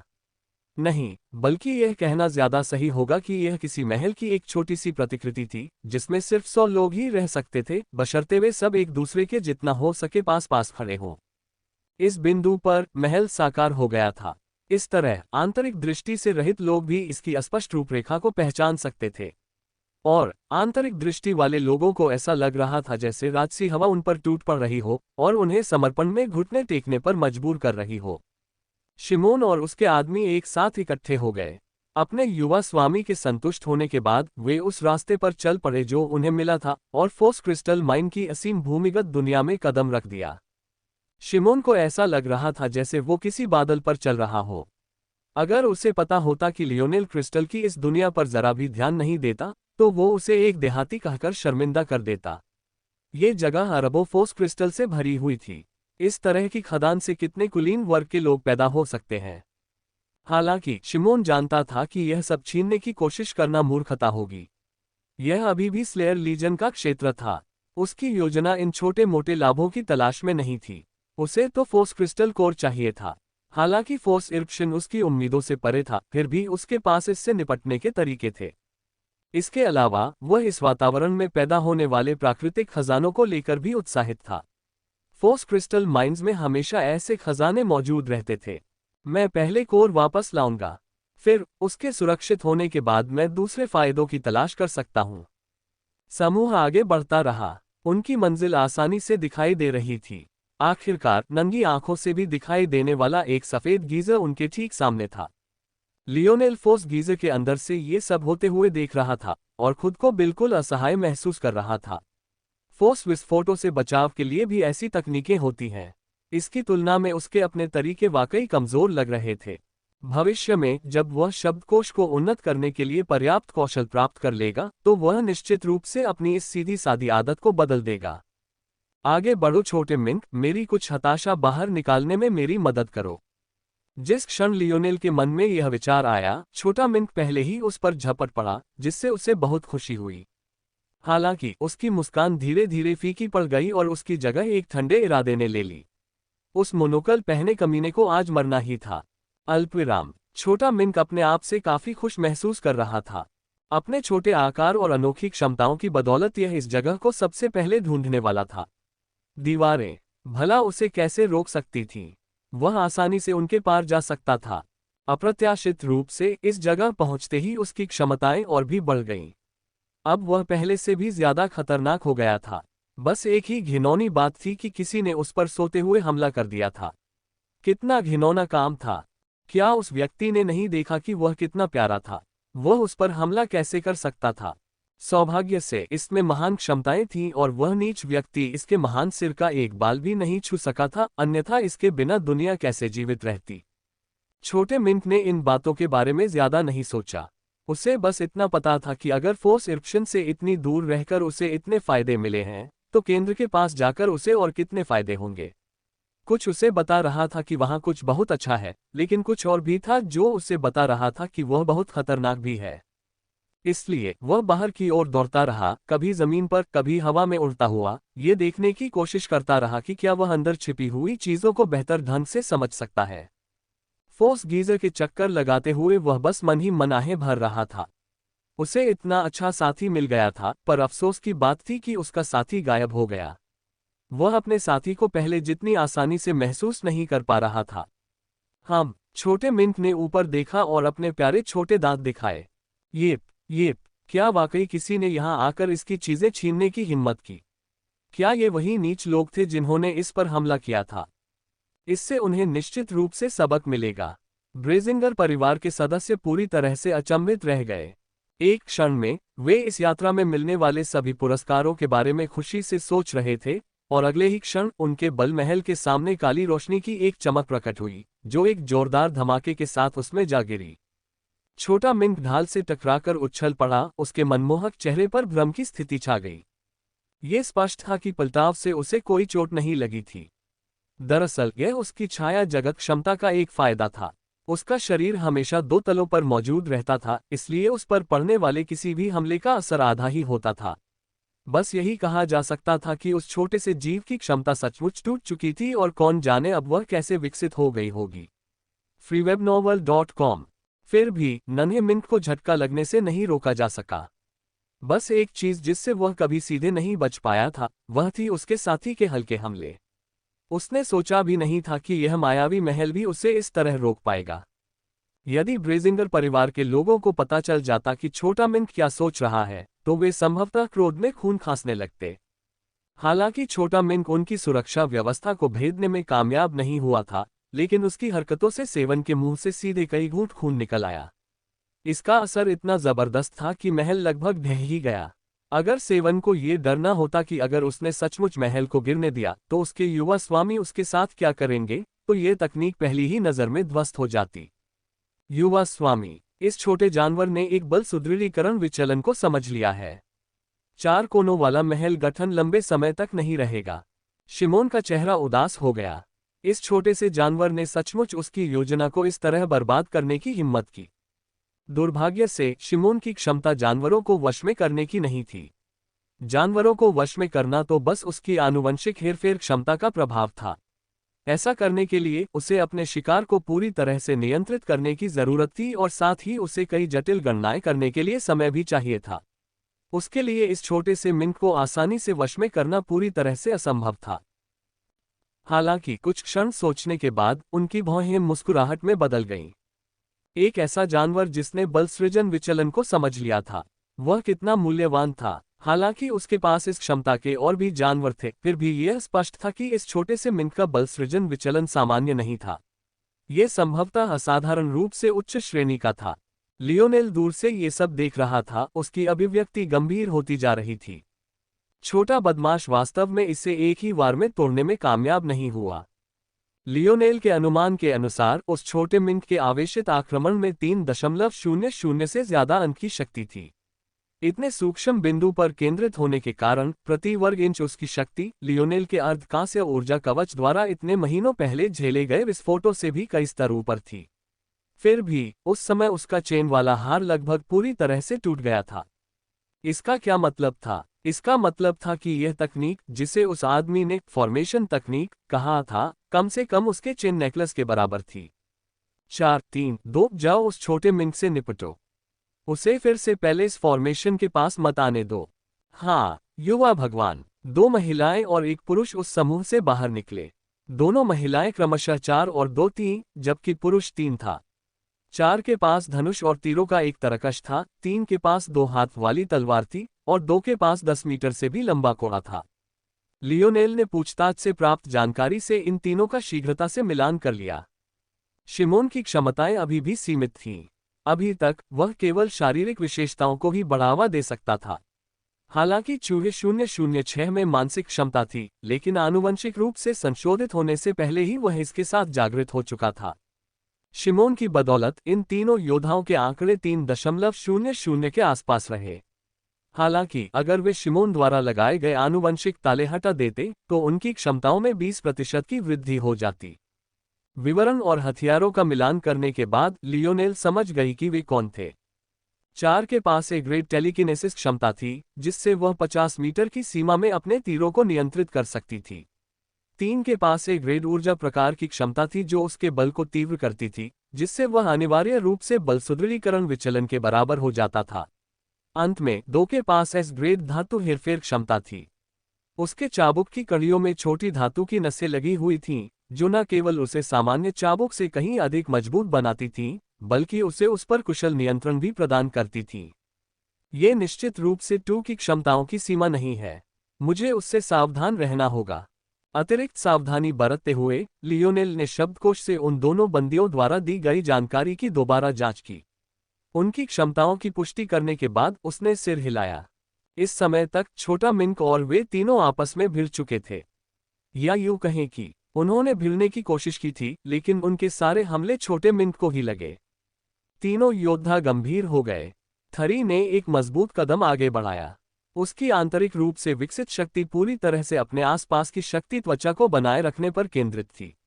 हालांकि उसकी क्षमता अत्यधिक सक्रिय हो गई थी, जिससे उसकी विशाल तलवार के चारों ओर हवा सीटी बजाने लगी जब वह छोटे मिंक की ओर झुका। छोटा मिंक बाल बाल बचकर किनारे की ओर गया और तलवार की रीढ़ की हड्डी की ओर छलांग लगाकर उस पर चढ़ गया। लेकिन अगले ही पल वह चीखा और पीछे की ओर कूद गया, क्योंकि उसके छोटे छोटे पंजे घायल हो गए थे। ये बल सुदृढ़ीकरण विचलन के प्रति कमजोर है, थरी ने आत्मविश्वास से कहा। अपनी इस क्षमता से वह हवा से फोर्स को चीरकर उससे तेज कर सकता था ताकि उसका वार और भी तेज हो जाए। हालांकि इस जगह पर फोर्स इतना अस्थिर था कि उस पर उसका पूरा नियंत्रण नहीं था, फिर भी कुछ मायनों में यह एक फायदा भी था। अगर यह न होता तो उसके ब्लेड की रीढ़ भी तेज कैसे हो पाती। उसकी बातें सुनकर दोनों महिलाओं की आंखें चमक उठी। वेंग वेंग 2 के आसपास तेज हवाएं चलने लगीं, जबकि एक भयंकर ज्वाला ने 4 के तीरों के सिरों को जला दिया। बिना रुके उन्होंने अपना अगला हमला शुरू कर दिया। येप छोटे मिंक की पीठ झुक गई और उसके रोंगटे खड़े हो गए। उसने अपने छोटे छोटे दांत दिखाए। इस बार वह सचमुच गुस्से में था। छोटी मिंक जानती थी कि यह सब सामान्य नहीं था। इस द्वीप पर ऐसे जानवर भी थे जिनमें बल ऐसा नहीं था कि उस छोटे से मिंक के विचार इतने जटिल थे। वह ज्यादातर सहज ज्ञान पर काम करता था और ज्यादा से ज्यादा 3 साल के बच्चे जितनी ही बुद्धि रखता था। लेकिन उसे यह पता था कि यदि उसके शत्रुओं की क्षमताएं बढ़ गईं, तो उसकी भी क्षमताएं बढ़ जाएंगी। छोटे मिंक ने अपना छोटा पंजा हवा में लहराया। एक काली दरांती प्रकट हुई जो उस भयानक गति को चीरती हुई निकल रही थी। पलक झपकते ही वह उस छोटे से मिंक से कई गुना बड़ी हो गई जिसने उसे बाहर फेंका था। हालांकि उसकी शक्ति भी उतनी ही अच्छी तरह फैली हुई थी। इसके बावजूद तीनों योद्धाओं के हाव भाव बदलते रहे। 3 ने आगे बढ़कर दहाड़ते हुए नीचे की ओर वार किया। 4 तेजी से पीछे हट गए और 2 ने चक्रवात की तरह अपना कोड़ा लहराया, जिससे तेज हवाओं और धातु की खनक से एक अवरोध पैदा हो गया। तीनों को उग्रतापूर्वक पीछे हटने पर मजबूर होना पड़ा। क्रोधित छोटे मिंक की ओर देखते हुए उनके चेहरे पर आशंका का भाव छा गया। वह हमला काफी कमजोर हो गया था, फिर भी उसे शांत करने के लिए उन तीनों को मिलकर काम करना पड़ा। आखिर इस छोटे मिंक के साथ क्या हो रहा था? इतने शक्तिशाली जानवर इस द्वीप पर नहीं होने चाहिए। स्लेयर लीजन द्वारा निर्धारित रैंकिंग प्रणाली के अनुसार ऐसा जानवर केवल ए सेक्टर प्रोजेक्ट हंट द्वीप पर ही दिखाई दे सकता है। ये बी सेक्टर द्वीप पर क्यों दिखाई देगा? ये जानना जरूरी था कि इन नियमों पर कड़ी निगरानी रखी जा रही थी। प्रोजेक्ट हंट एक बड़ा अवसर तो था, लेकिन ये पृथ्वी के लिए एक बड़ा खतरा भी बन सकता था। वे असल में अपने लिए शक्तिशाली दुश्मन पैदा कर रहे थे। तो फिर इन द्वीपों पर कड़ी निगरानी क्यों नहीं रखी जा सकती थी? इसका एकमात्र स्पष्टीकरण ये था कि या तो ये छोटा मिंक हाल ही में इस स्तर की ताकत के लिए विकसित हुआ था या ये भागने में बहुत अच्छा था। ये दोनों ही हो सकता है। ये समझते ही तीनों गंभीर हो गए। हालांकि उनमें से हर एक को इस छोटे से मिंक से अकेले ही निपटने का पूरा भरोसा था, फिर भी वे समय की पाबंदी में थे। यंग लॉर्ड ने पहले ही कह दिया था कि वह चाहता है कि सेवन 10 मिनट तक टिके। यंग लॉर्ड की इतनी मांग को देखते हुए कोई भी यह अनुमान लगा सकता था कि इतने समय तक टिके रहना निश्चित रूप से मुश्किल था।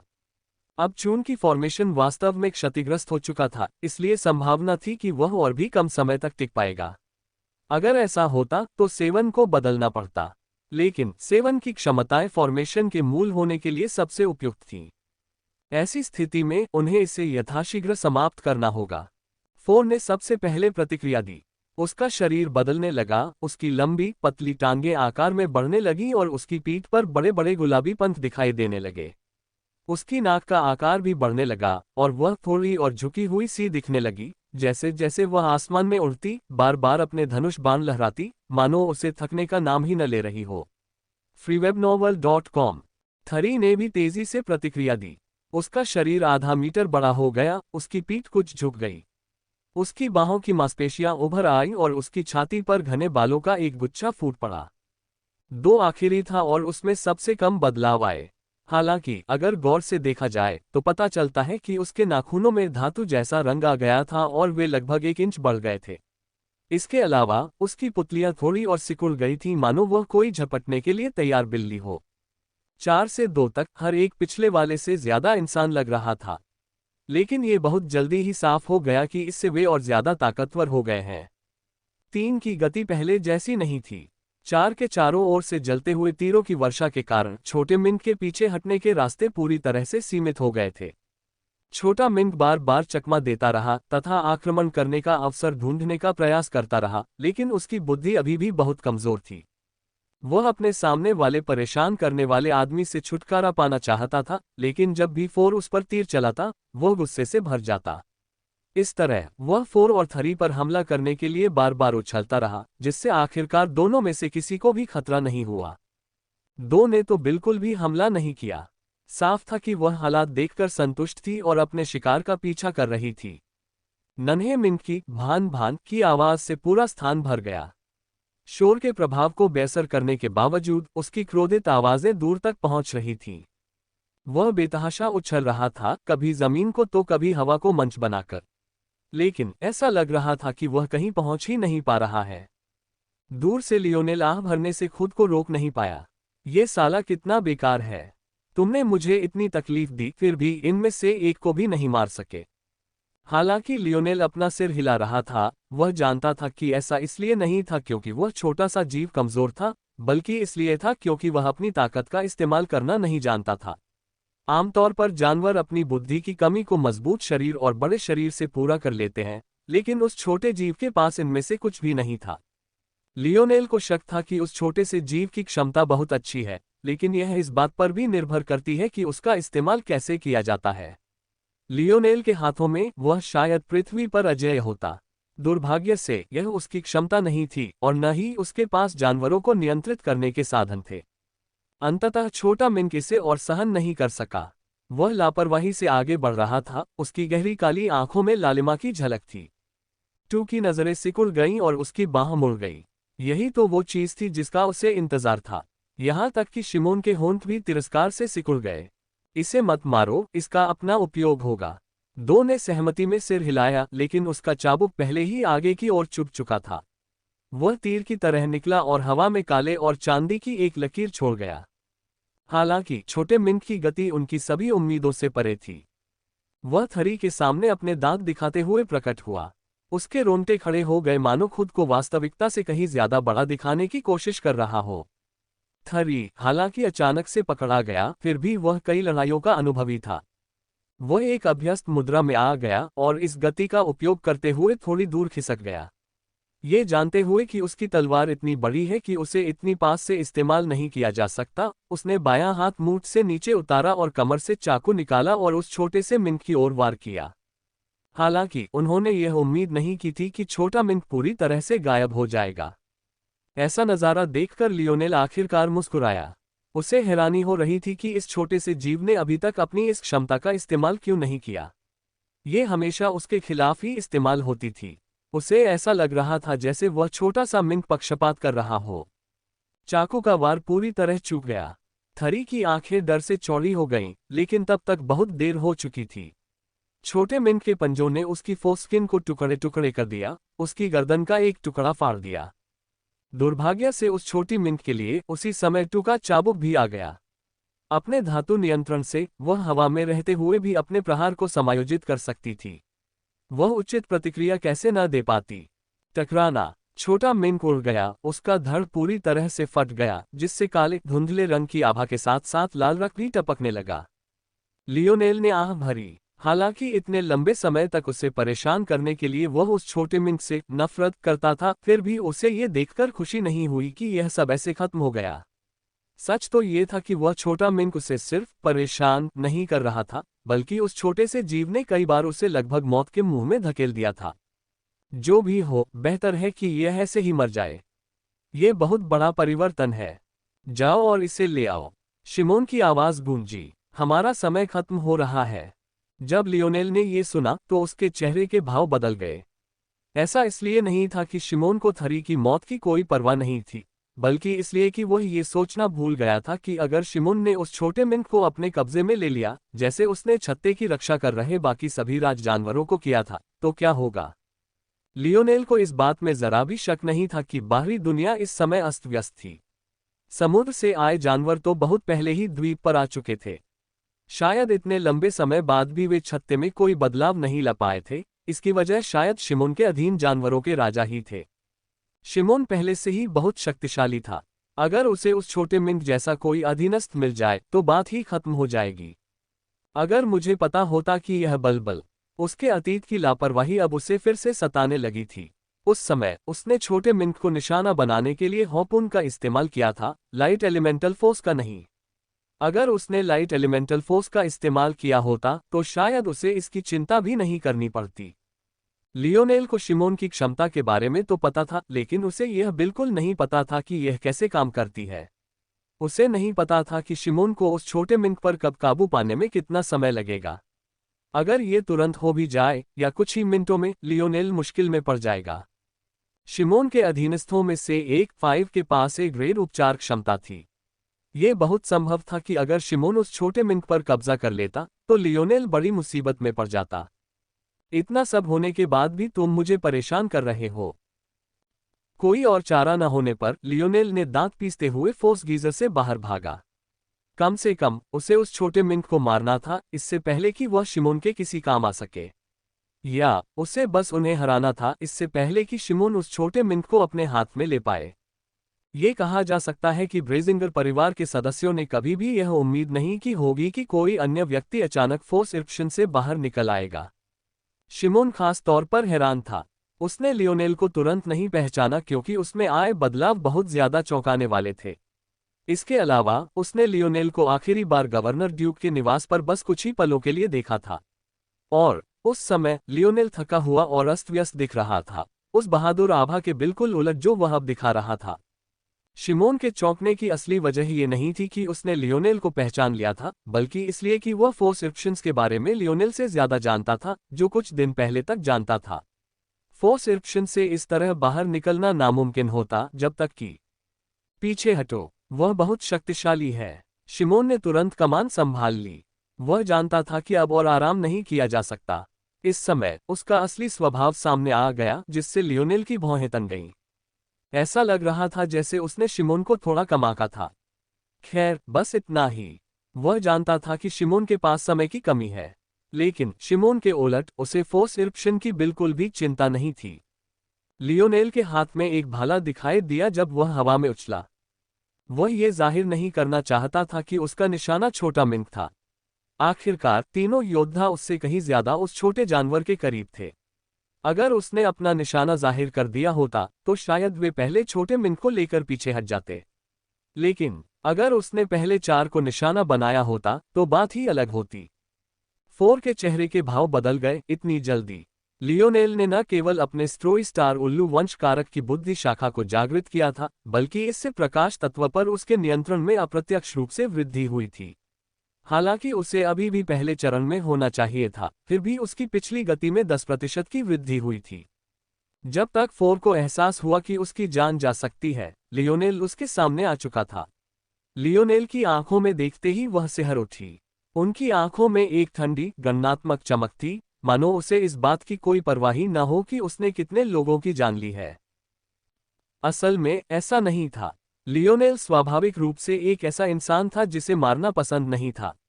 हालांकि अब वह इसे अपने दिमाग पर हावी नहीं होने देता था। नतीजतन वो पूरी तरह से लड़ाई पर ध्यान केंद्रित कर सकता था। उसकी आंखों में यह ठंडी नजर उदासीनता नहीं थी, बल्कि वह अवस्था थी जिसमें वह तब प्रवेश कर गया था जब उसने अपनी क्षमता को सक्रिय किया था। उसके विचार असंभव गति से तेजी से गुजर रहे थे। दुनिया संख्याओं, कोणों और संभावनाओं की एक श्रृंखला बन गई थी। पूरा युद्ध क्षेत्र उसके मन में प्रतिबिंबित हो रहा था, उसकी शतरंज की बिसात से अलग नहीं। लियोनेल के खजाने जैसे जूते हरे रंग में चमक उठे। जैसे ही वह आगे बढ़ा, उसकी गति और भी बढ़ गई। उसका भाला हवा को चीरता हुआ फोर के गले के सामने आ पहुंचा। फोर बचाव कैसे कर सकती थी? वो तो एक तीरंदाजा थी। हालांकि उसकी नजदीकी लड़ाई भी बुरी नहीं थी। वो लियोनेल का क्या कर सकती थी? पीसीएचयूयू। फोर की आंखें डर से चौड़ी हो गईं। वह अपने गले और रीढ़ की हड्डी में घुसते भाले को देख रही थी, मानो उसे अभी यकीन नहीं हो रहा हो। उसकी आंखें धुंधली हो गईं। फिर भी उसे यकीन नहीं हो रहा था। मैं उड़कर क्यों नहीं चला गया? ये उसके आखिरी विचार थे। उसे लियोनेल की गति या शक्ति से नहीं, बल्कि इस बात से झटका लगा था कि उसने इतनी आसान सी बात सोची ही नहीं थी। कितनी हास्यास्पद बात है, उसके जैसी युद्ध की अनुभवी इस तरह मर रही है। अब तक टू भी प्रतिक्रिया दे चुकी थी। वह उस छोटे मिंट के बारे में बिल्कुल भूल गई थी। अगर उसके सामने कोई और दुश्मन भी हो तो क्या फर्क पड़ता? लेकिन इसके बाद जो हुआ उसने उसे और भी ज्यादा चौंका दिया। लियोनेल ने उसके कोड़े से बचने के बजाय उसे छीनने के लिए हाथ बढ़ाया। टू को लगा कि वह पागल हो गया है, लेकिन मन ही मन उसे हंसी भी आई। क्या उसका चाबुक पकड़ना वाकई इतना आसान था? एक साधारण घोड़े का चाबुक भी इंसान की त्वचा को चीर सकता है। इसके अलावा वह पहले ही मान चुकी थी कि लियोनेल के पैरों के नीचे की रोशनी उसकी क्षमता से जुड़ी है, इसलिए उसके पास कोई रक्षात्मक क्षमता भी नहीं हो सकती है ना। लेकिन वास्तविकता क्रूर थी। लियोनेल ने हवा से चाबुक छीनते हुए अपने हाथों और बाहों पर खूबसूरत कांसे के रूनों की छाप छोड़ी। एक चुभने वाले दर्द ने उसकी इंद्रियों पर हमला किया, फिर भी थोड़ा लाल होने के अलावा उसकी त्वचा पर जरा भी असर नहीं हुआ। एक ही झटके में टू उसकी ओर उड़ गया। उसे सचमुच यकीन नहीं था कि ऐसा कभी होगा। हालांकि वह फोर की तरह घबराई नहीं। लियोनेल की बाह पर लगा कोड़ा आगे की ओर रेंगता हुआ उसे पूरी तरह से जकड़ने की कोशिश कर रहा था। आखिरकार टू की क्षमता तो धातु नियंत्रण की थी। क्या लियोनेल ऐसा करने की कोशिश में उसे बहुत ज्यादा नीची नजर से नहीं देख रहा था? दो घुरघुराहटें हुई जब उसने लियोनेल को उसे हवा में खींचने दिया। वह लगभग देख सकती थी कि लियोनेल उसके चाबुक से गला घोंटकर मर जाएगा। लेकिन एक बार फिर वास्तविकता क्रूर थी। मोरालेस परिवार के उत्तराधिकारी की मौजूदगी में धातुओं पर नियंत्रण करने की कोशिश, ये थोड़ी नासमझी थी। टू को ऐसा महसूस हुआ कि धातु के साथ उसका जो प्रेमपूर्ण संबंध था वह अचानक गायब हो गया, मानो किसी क्रूर और निर्दयी व्यक्ति ने उसे तोड़ दिया हो। जब तक उसे एहसास हुआ कि स्थिति ठीक नहीं है, लियोनेल उसे 3 मीटर के भीतर खींच चुका था। दरअसल उसका भाला बिना किसी दया के उसके माथे की ओर बढ़ रहा था। यह अनुचित था। उसके पास और भी बहुत सी क्षमताएं थीं। उसके पास अभी भी वो सुइयां थीं जो वह हमेशा अपने कूल्हों पर रखती थी, और वो कवच जो हमेशा उसके धड़ की रक्षा करता था। फिर भी ये सब बेकार लग रहा था। अति आत्मविश्वास के एक पल ने उसकी जान ले ली। और अगर उसके पास समय भी होता तो क्या वह लियोनेल की मौजूदगी में अपनी सुइयां नियंत्रित कर पाती? और अगर उसका निशाना उसका सिर ही होता तो कवच का क्या काम? पीसीएचयूयू। टू की आंखें धुंधली हो गईं। वह लियोनेल के भाले को उसी तरह घूर रहा था जैसे फोर ने देखा था। लियोनेल भारी होकर जमीन पर गिरा। उसके होठों से एक लंबी सांस निकल रही थी। उसका शरीर अच्छा महसूस कर रहा था। वह इसे किसी और शब्द में बयां नहीं कर सकता था। वह बस आजाद और पहले से कहीं ज्यादा बेहतर महसूस कर रहा था। उसने उस छोटे से मिंक की ओर देखा जो उस समय अपने ही खून से लथपथ पड़ा था। छोड़ो भी, उस हालत में तो वो मेरा कुछ नहीं बिगाड़ सकता। सोचो, ये उस सब का बदला है जो तुमने मुझे दिया। जीना है या मरना है, ये तुम पर निर्भर है। लियोनेल ने अपना सिर हिलाया।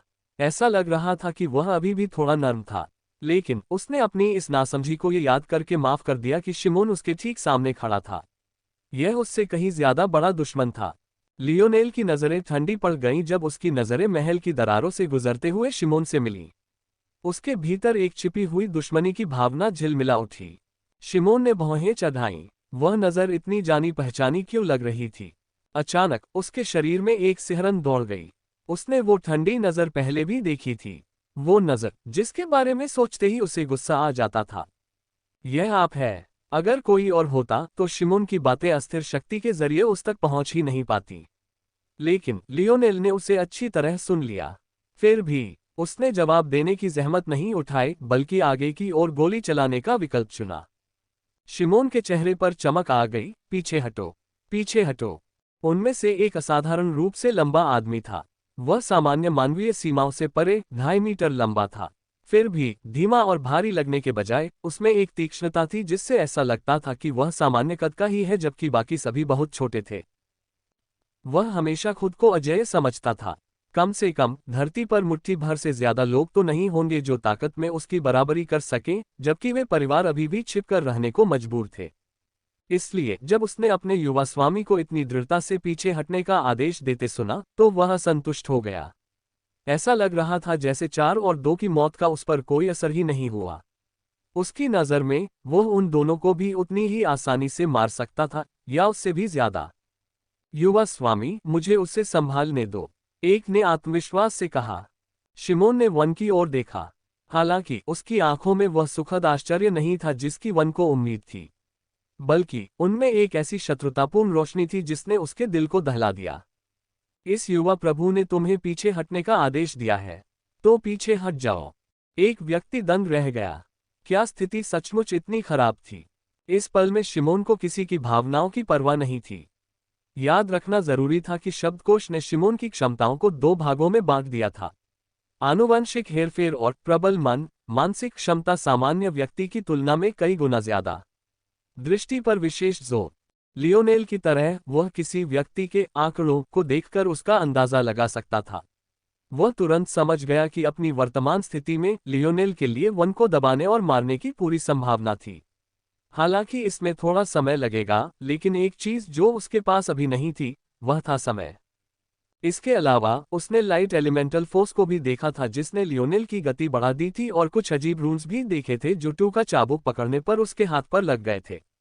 दोनों ही ऐसी असामान्यताएं थीं जिनका हिसाब लगाने का उसके पास कोई तरीका नहीं था। इन सब में सबसे महत्वपूर्ण बात का भी ध्यान नहीं रखा गया। लियोनेल इस माहौल में बिना किसी फोर्स स्किन के संकेत के खड़ा था। सब कुछ एक ही निष्कर्ष पर पहुंचा। इस जगह पर उनकी स्थिति बहुत खराब थी। शिमोन का दिल एक संभावना के बारे में सोचकर ही बैठ गया। क्या होगा अगर लियोनेल तब तक इंतजार करे जब तक वे फोर्स इरप्शन के पास न पहुंच जाएं? क्या उनके पास कोई मौका भी होगा? क्या यह हो सकता है कि वह एक आवेगशील मूर्ख है, या फिर कोई और कारण है कि उसने इतनी स्पष्ट गलती की? अगर लियोनेल सिर्फ मूर्ख था तो भी कोई बात नहीं। ऐसे दुश्मन की चिंता शिमोन को नहीं करनी थी। लेकिन अगर नहीं। अचानक शिमोन फिर से कांप उठा। उसे अचानक अपने 2 गुर्गों के गायब होने की याद आई। अगर लियोनेल ने उन्हें पकड़ लिया और उनसे पूछताछ की। शिमोन ने अपनी नज़र उस छोटे मिंक की लाश की ओर घुमाई और तुरंत सब कुछ समझ गया। हालांकि इस बात से राहत पाने के बजाय कि लियोनेल को उसकी क्षमता के बारे में पता नहीं था, वह कई स्तरों पर और ज्यादा आशंकित हो गया। ये प्रतिद्वंद्वी उसे मारना ही था। शिमोन और लियोनेल दोनों एक दूसरे की मौत चाहते थे। हालांकि दोनों के लिए यह आसान रास्ता नहीं था। अब न सिर्फ सिमियन का लियोनेल के प्रति मूल्यांकन कई स्तर ऊपर था, बल्कि लियोनेल का भी लियोनेल के प्रति मूल्यांकन कई स्तर ऊपर था। उसने कभी सोचा भी नहीं था कि सिमियन इतने सारे लाभों के बावजूद इतनी दृढ़ता से पीछे हटने का फैसला कर लेगा। लियोनेल ने शिमोन की उस नन्ही मिंक की तरफ की गई नज़र को अनदेखा नहीं किया था। उसने तुरंत अंदाजा लगा लिया कि 80% से ज्यादा संभावना यही है कि शिमोन को समझ आ गया होगा कि वह इतनी जल्दी बाहर क्यों निकल गया, जबकि इंतजार करना उसके लिए ज्यादा फायदेमंद होता। हालांकि लियोनेल उन्हें इतनी आसानी से जाने नहीं देना चाहता था। वह शिमोन की जान उससे भी ज्यादा चाहता था जितना शिमोन उसकी। लियोनेल का शरीर आगे की ओर झिलमिलाता हुआ टूटते हुए महल के स्वरूप के सामने प्रकट हुआ। सेवन ने अभी फॉर्मेशन को स्थिर ही किया था कि यंग लॉर्ड ने पीछे हटने का आदेश दे दिया। सच कहूं तो वह राहत की सांस ले रहा था। उसे पता था कि वह निश्चित रूप से उस 10 मिनट तक नहीं पहुंच पाएगा जिसकी शिमोन ने उससे उम्मीद की थी। लेकिन इस समय उसकी सारी उम्मीदें पूरी तरह से टूट चुकी थीं। टकराना। एक तेज रोशनी सुरक्षात्मक फिल्म को भेदती हुई निकली। महल की संरचना कांच की तरह टूट गई, जिससे सेवन की आकृति प्रकट हो गई। सेवन ने जोर जोर से खांसते हुए कई मुंह खून उगल दिया। लियोनेल के आने वाले हमले से बचाव करना तो दूर, वह मुश्किल से अपने पैरों पर खड़ा हो पा रहा था। हालांकि शिमोन भी तैयार था। उसकी 8 लेंस वाली मोनोकल उसकी बाईं आंख के चारों ओर घूम रही थी और जटिल गणनाएं तेज गति से हो रही थीं। लियोनेल का रास्ता तुरंत शिमोन द्वारा लाए गए कई कमजोर रक्षकों ने रोक लिया। वह पहले ही 3 गिने चुने योद्धाओं को खो चुका था और 7 को भी खोना उसके लिए संभव नहीं था। शिमोन अपने साथ 30 से ज्यादा लोगों को लाया था, जिनमें से हर कोई फोर्स वाइल्ड था। हालांकि अकेले वे लियोनेल के एक भी वार को झेलने के लिए काफी नहीं थे, लेकिन साथ मिलकर वे उसे कुछ पलों के लिए रोकने के लिए काफी थे। लियोनेल ने भौहें चढ़ाईं। क्या उसे अब इसे बाहर निकाल देना चाहिए? एक पल भी नहीं बीता था कि उसने गुस्से से अपना सिर हिला दिया। वह इंसानों के खिलाफ इसका इस्तेमाल करने का जोखिम नहीं उठा सकता था, वरना उसका अंत जोन से बेहतर नहीं होता। अरे, इस बार उस छोटे मिंक ने मुझे सचमुच परेशान कर दिया।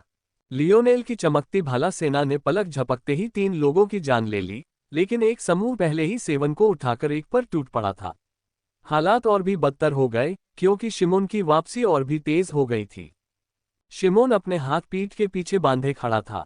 ऐसा लग रहा था जैसे वह किसी सहारे के बिना खड़ा हो, किसी उड़ते हुए देवता की तरह हवा में उड़ता हुआ पीछे हट रहा हो। लेकिन लियोनेल जानता था कि यह 6 की हवा को ठोस बनाने की क्षमता मात्र थी। लियोनेल की आंखें सिकुड़ गईं, लेकिन उसने पीछा करना जारी नहीं रखा। वह जानता था कि बाहर शिमोन को किस तरह का समर्थन मिल रहा है। इस समय वह सिर्फ इस बात को दोष दे सकता था कि शिमोन उससे कहीं ज्यादा बुद्धिमान और सतर्क था जितना उसने उसे बताया था। लियोनेल को समझ नहीं आ रहा था कि क्या वह भी इतनी निर्णायक रूप से पीछे हट सकता है। शिमोन ने उसी क्षण पीछे हटने का आह्वान कर दिया था जब लियोनेल फोर्स गीजर से बाहर निकला था। लियोनेल ने शिमोन को जो महत्व दिया वह कई स्तर ऊपर उठ गया। हालांकि लियोनेल निराश नहीं हुआ। उसे यकीन नहीं था कि शिमोन इतनी आसानी से इस द्वीप को छोड़ देगा। वह निश्चित रूप से छत्ते को मौत के जाल में फंसा देगा। लियोनेल के होंठ व्यंग्यात्मक भाव से मुड़ गए। जब तक तुम धैर्यपूर्वक मेरा इंतजार करोगे, मैं इन सभी पुरस्कारों का लाभ उठाऊंगा। जब लियोनेल ये सोच रहा था, तो शिमोन की सोच भी इससे ज्यादा अलग नहीं थी। शिमोन के लाल बाल हवा में लहरा रहे थे, उसकी लाल आंखें आसमान को चीर रही थीं। क्यों न तुम मेरे लिए सारे फायदे इकट्ठा कर लो, मैं उन्हें तुम्हारी लाश से ले लूंगा।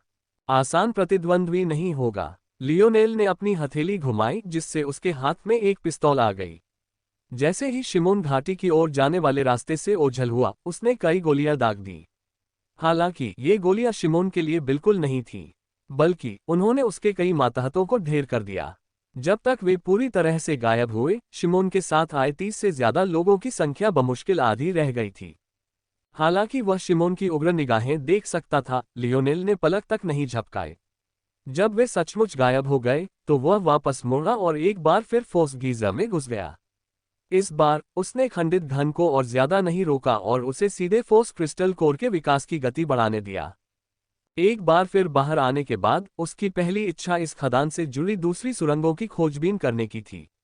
शिमोन जिस सुरंग से गुजरा था, वो सिर्फ बाहर घाटी तक जाती थी, लेकिन बाकी सुरंगों में बेशकीमती प्राकृतिक खजाने होने की पूरी संभावना थी।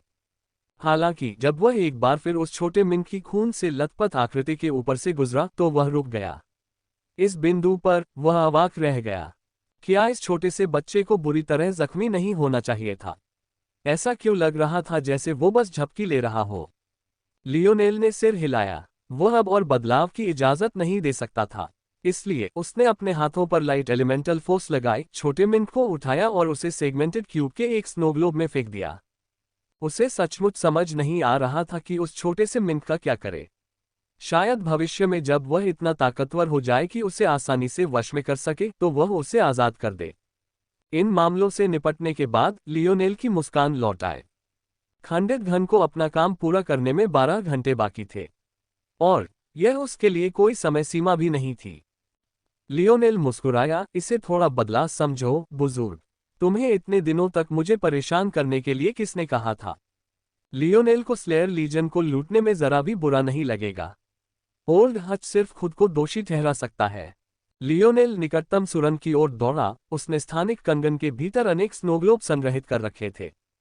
वह सुरंग के घुमावदार रास्तों पर चलता रहा और कीमती अयस्कों का पता लगाने के लिए शब्दकोश का सहारा लेता रहा। ज्यादा समय नहीं बीता था कि उसे अपनी मेहनत का फल मिल गया। विकास अयस्क। अरबे अयस्क एक महत्वपूर्ण आधारभूत अयस्क था और अधिकांश बल शिल्पों के लिए आवश्यक शक्ति का बुनियादी नेटवर्क प्रदान करता था। इवोल्यूशन अयस्क भी इसी तरह काम करता था, क्योंकि यह अयस्कों को मजबूत बनाता था, लेकिन इसका उपयोग ज्यादा चमत्कारी था। अयस्क के प्रकार के आधार पर ये कई प्रकार के कार्य कर सकता है। ये दो अलग अलग अयस्कों को मिलाकर एक ऐसा नया अयस्क बना सकता है जिसमें दोनों विशेषताएं हों। इसे किसी एक अयस्क पर लागू करके उसके प्रभाव को उसके परिवार के अन्य अयस्कों की तुलना में बेहतर बनाया जा सकता है, और अयस्क वृद्धि को तेज करने के लिए उत्प्रेरक के रूप में भी इसका उपयोग किया जा सकता है। अरबे अयस्क की तरह इवोल्यूशन अयस्क भी अनोखा था। ये केवल एक ही प्रकार का था, लेकिन इसे कई अलग अलग चरणों में विभाजित किया गया था। लियोनेल को जो इवोल्यूशन अयस्क मिला वह ब्लैक इवोल्यूशन अयस्क था। इसलिए ये किसी भी ब्लैक ग्रेड अयस्क और उससे नीचे के अयस्क पर ऐसे प्रभाव डाल सकता था। अनुवाद में इसका मतलब था चौथे आयाम और उससे नीचे का कोई भी अयस्क। लियोनेल इस फसल से बहुत खुश था। इवोल्यूशन अयस्क की इस नस में 7 टुकड़ों के लिए पर्याप्त सार था। सार एक अनोखी अवधारणा थी जो केवल कुछ दुर्लभ प्राकृतिक खजानों पर ही लागू होती थी। ये गणना की एक विधि थी। मूलतः किसी विकास अयस्क को अपने मूल प्रभाव प्राप्त करने के लिए उसमें इस सार की एक निश्चित मात्रा का होना आवश्यक था। यह इसलिए महत्वपूर्ण था क्योंकि इसमें इवोल्यूशन अयस्क की चौथी क्षमता थी। अगर काले इवोल्यूशन अयस्क के 10 टुकड़ों को एक साथ मिला दिया जाए तो वे कांस्य इवोल्यूशन अयस्क बना सकते थे। अगर कांस्य इवोल्यूशन अयस्क के 100 टुकड़ों को एक साथ मिला दिया जाए तो वे रजत इवोल्यूशन अयस्क बना सकते थे। अयस्क के एक टुकड़े को एक मानने के लिए उसमें पर्याप्त सार होना जरूरी था। ऐसी बहुत कम चीजें थीं जो कम गुणवत्ता वाली चीजों को मिलाकर उच्च गुणवत्ता वाले खजाने का निर्माण कर सकती थी, लेकिन इवोल्यूशन और उनमें से एक था। यदि मुझे और अधिक विकास अयस्क मिल जाए, 3 और के लिए पर्याप्त सार, तो मैं अपने दिव्य कवच के आधार के रूप में 5वें आयाम अयस्क का उपयोग करने में सक्षम हो जाऊंगा। लियोनेल की आंखें ऐसी चमक उठी मानो उनमें आग लग गई हो। उनके धातु समन्वय वंश कारक की 2 मुख्य क्षमताएं थीं, दिव्य धातु अवशोषण और दिव्य कवच देवता। दूसरी ही वह वजह थी जिसके कारण मोरालेस परिवार इतने अच्छे बल शिल्पकार और योद्धा बन पाया। दिव्य धातु अवशोषण से उन लोगों को, जिन्होंने अपने वंश गुण को जागृत कर लिया था, धातुओं को अवशोषित करके खुद को मजबूत बनाने की अनुमति मिलती थी। यह कोई अनोखी बात नहीं थी। आखिरकार लियोनेल उस विशेष शिरा अयस्क आयामी शुद्धि की तलाश में था जिसका जिक्र किया गया था। उस शिरा अयस्क से उसे अपने बल पथों को मजबूत करने में मदद मिलती। हालांकि जहां एक सामान्य व्यक्ति केवल इन विशेष और विशिष्ट अयस्कों को ही अवशोषित कर पाता है, वहीं मोरालेस परिवार इस तक सीमित नहीं था। विशेष शिरा अयस्क, जिसे बल शिरा अयस्क के नाम से जाना जाता है, और विशेष रूप से लियोनेल की वर्तमान जरूरतों के लिए काला बल शिरा अयस्क, शक्ति में केवल सामान्य ही माना जा सकता था। इसकी इतनी मान केवल इसलिए थी क्योंकि इसके विशेष गुणों के कारण सामान्य बल साधक इसके कुछ सार को अवशोषित कर सकते थे। हालांकि लियोनेल अधिक शक्तिशाली अयस्कों को अवशोषित कर सकता था और अपने बलपथ को उन धातुओं से मजबूत कर सकता था जिनके उपयोग की अन्य लोग कल्पना भी नहीं कर सकते थे। ये क्षमता ही यह समझाने के लिए काफी थी कि मोरालेस परिवार इतना ऊंचा क्यों खड़ा हो सकता है। अगर किसी का शरीर धातु जितना मजबूत होता तो क्या उसे नुकसान पहुंचाना संभव था? ये लियोनेल के पहले मिले ए ग्रेड इन्वेलिड से बिल्कुल अलग था, क्योंकि यह लियोनेल के अंदरूनी अंगों को भी प्रभावित करता था। हालांकि सबसे चौंकाने वाली बात यह थी कि मोरालेस परिवार की यह एकमात्र जबरदस्त क्षमता नहीं थी। ये भी तर्क दिया जा सकता है कि दिव्य कवच देवता को ज्यादा बड़ा चढ़ाकर बताया गया था। जब तक कोई धातु समन्वय वंश कारक का चौथा द्वार खोलता है, तब तक वह अपनी आत्मशक्ति बढ़ाने के लिए धातुओं को अवशोषित कर सकता है। हालांकि अपना दिव्य कवच बनाने का अधिकार पाने के लिए उसे 7वां द्वार खोलना होगा। इस क्षमता को एक बल शिल्पी और एक योद्धा के स्वप्न का सम्मिश्रण माना जा सकता है। ये व्यक्ति को अपना दिव्य कवच गढ़कर उसे अपने शरीर का अंग बनाने की अनुमति देता था।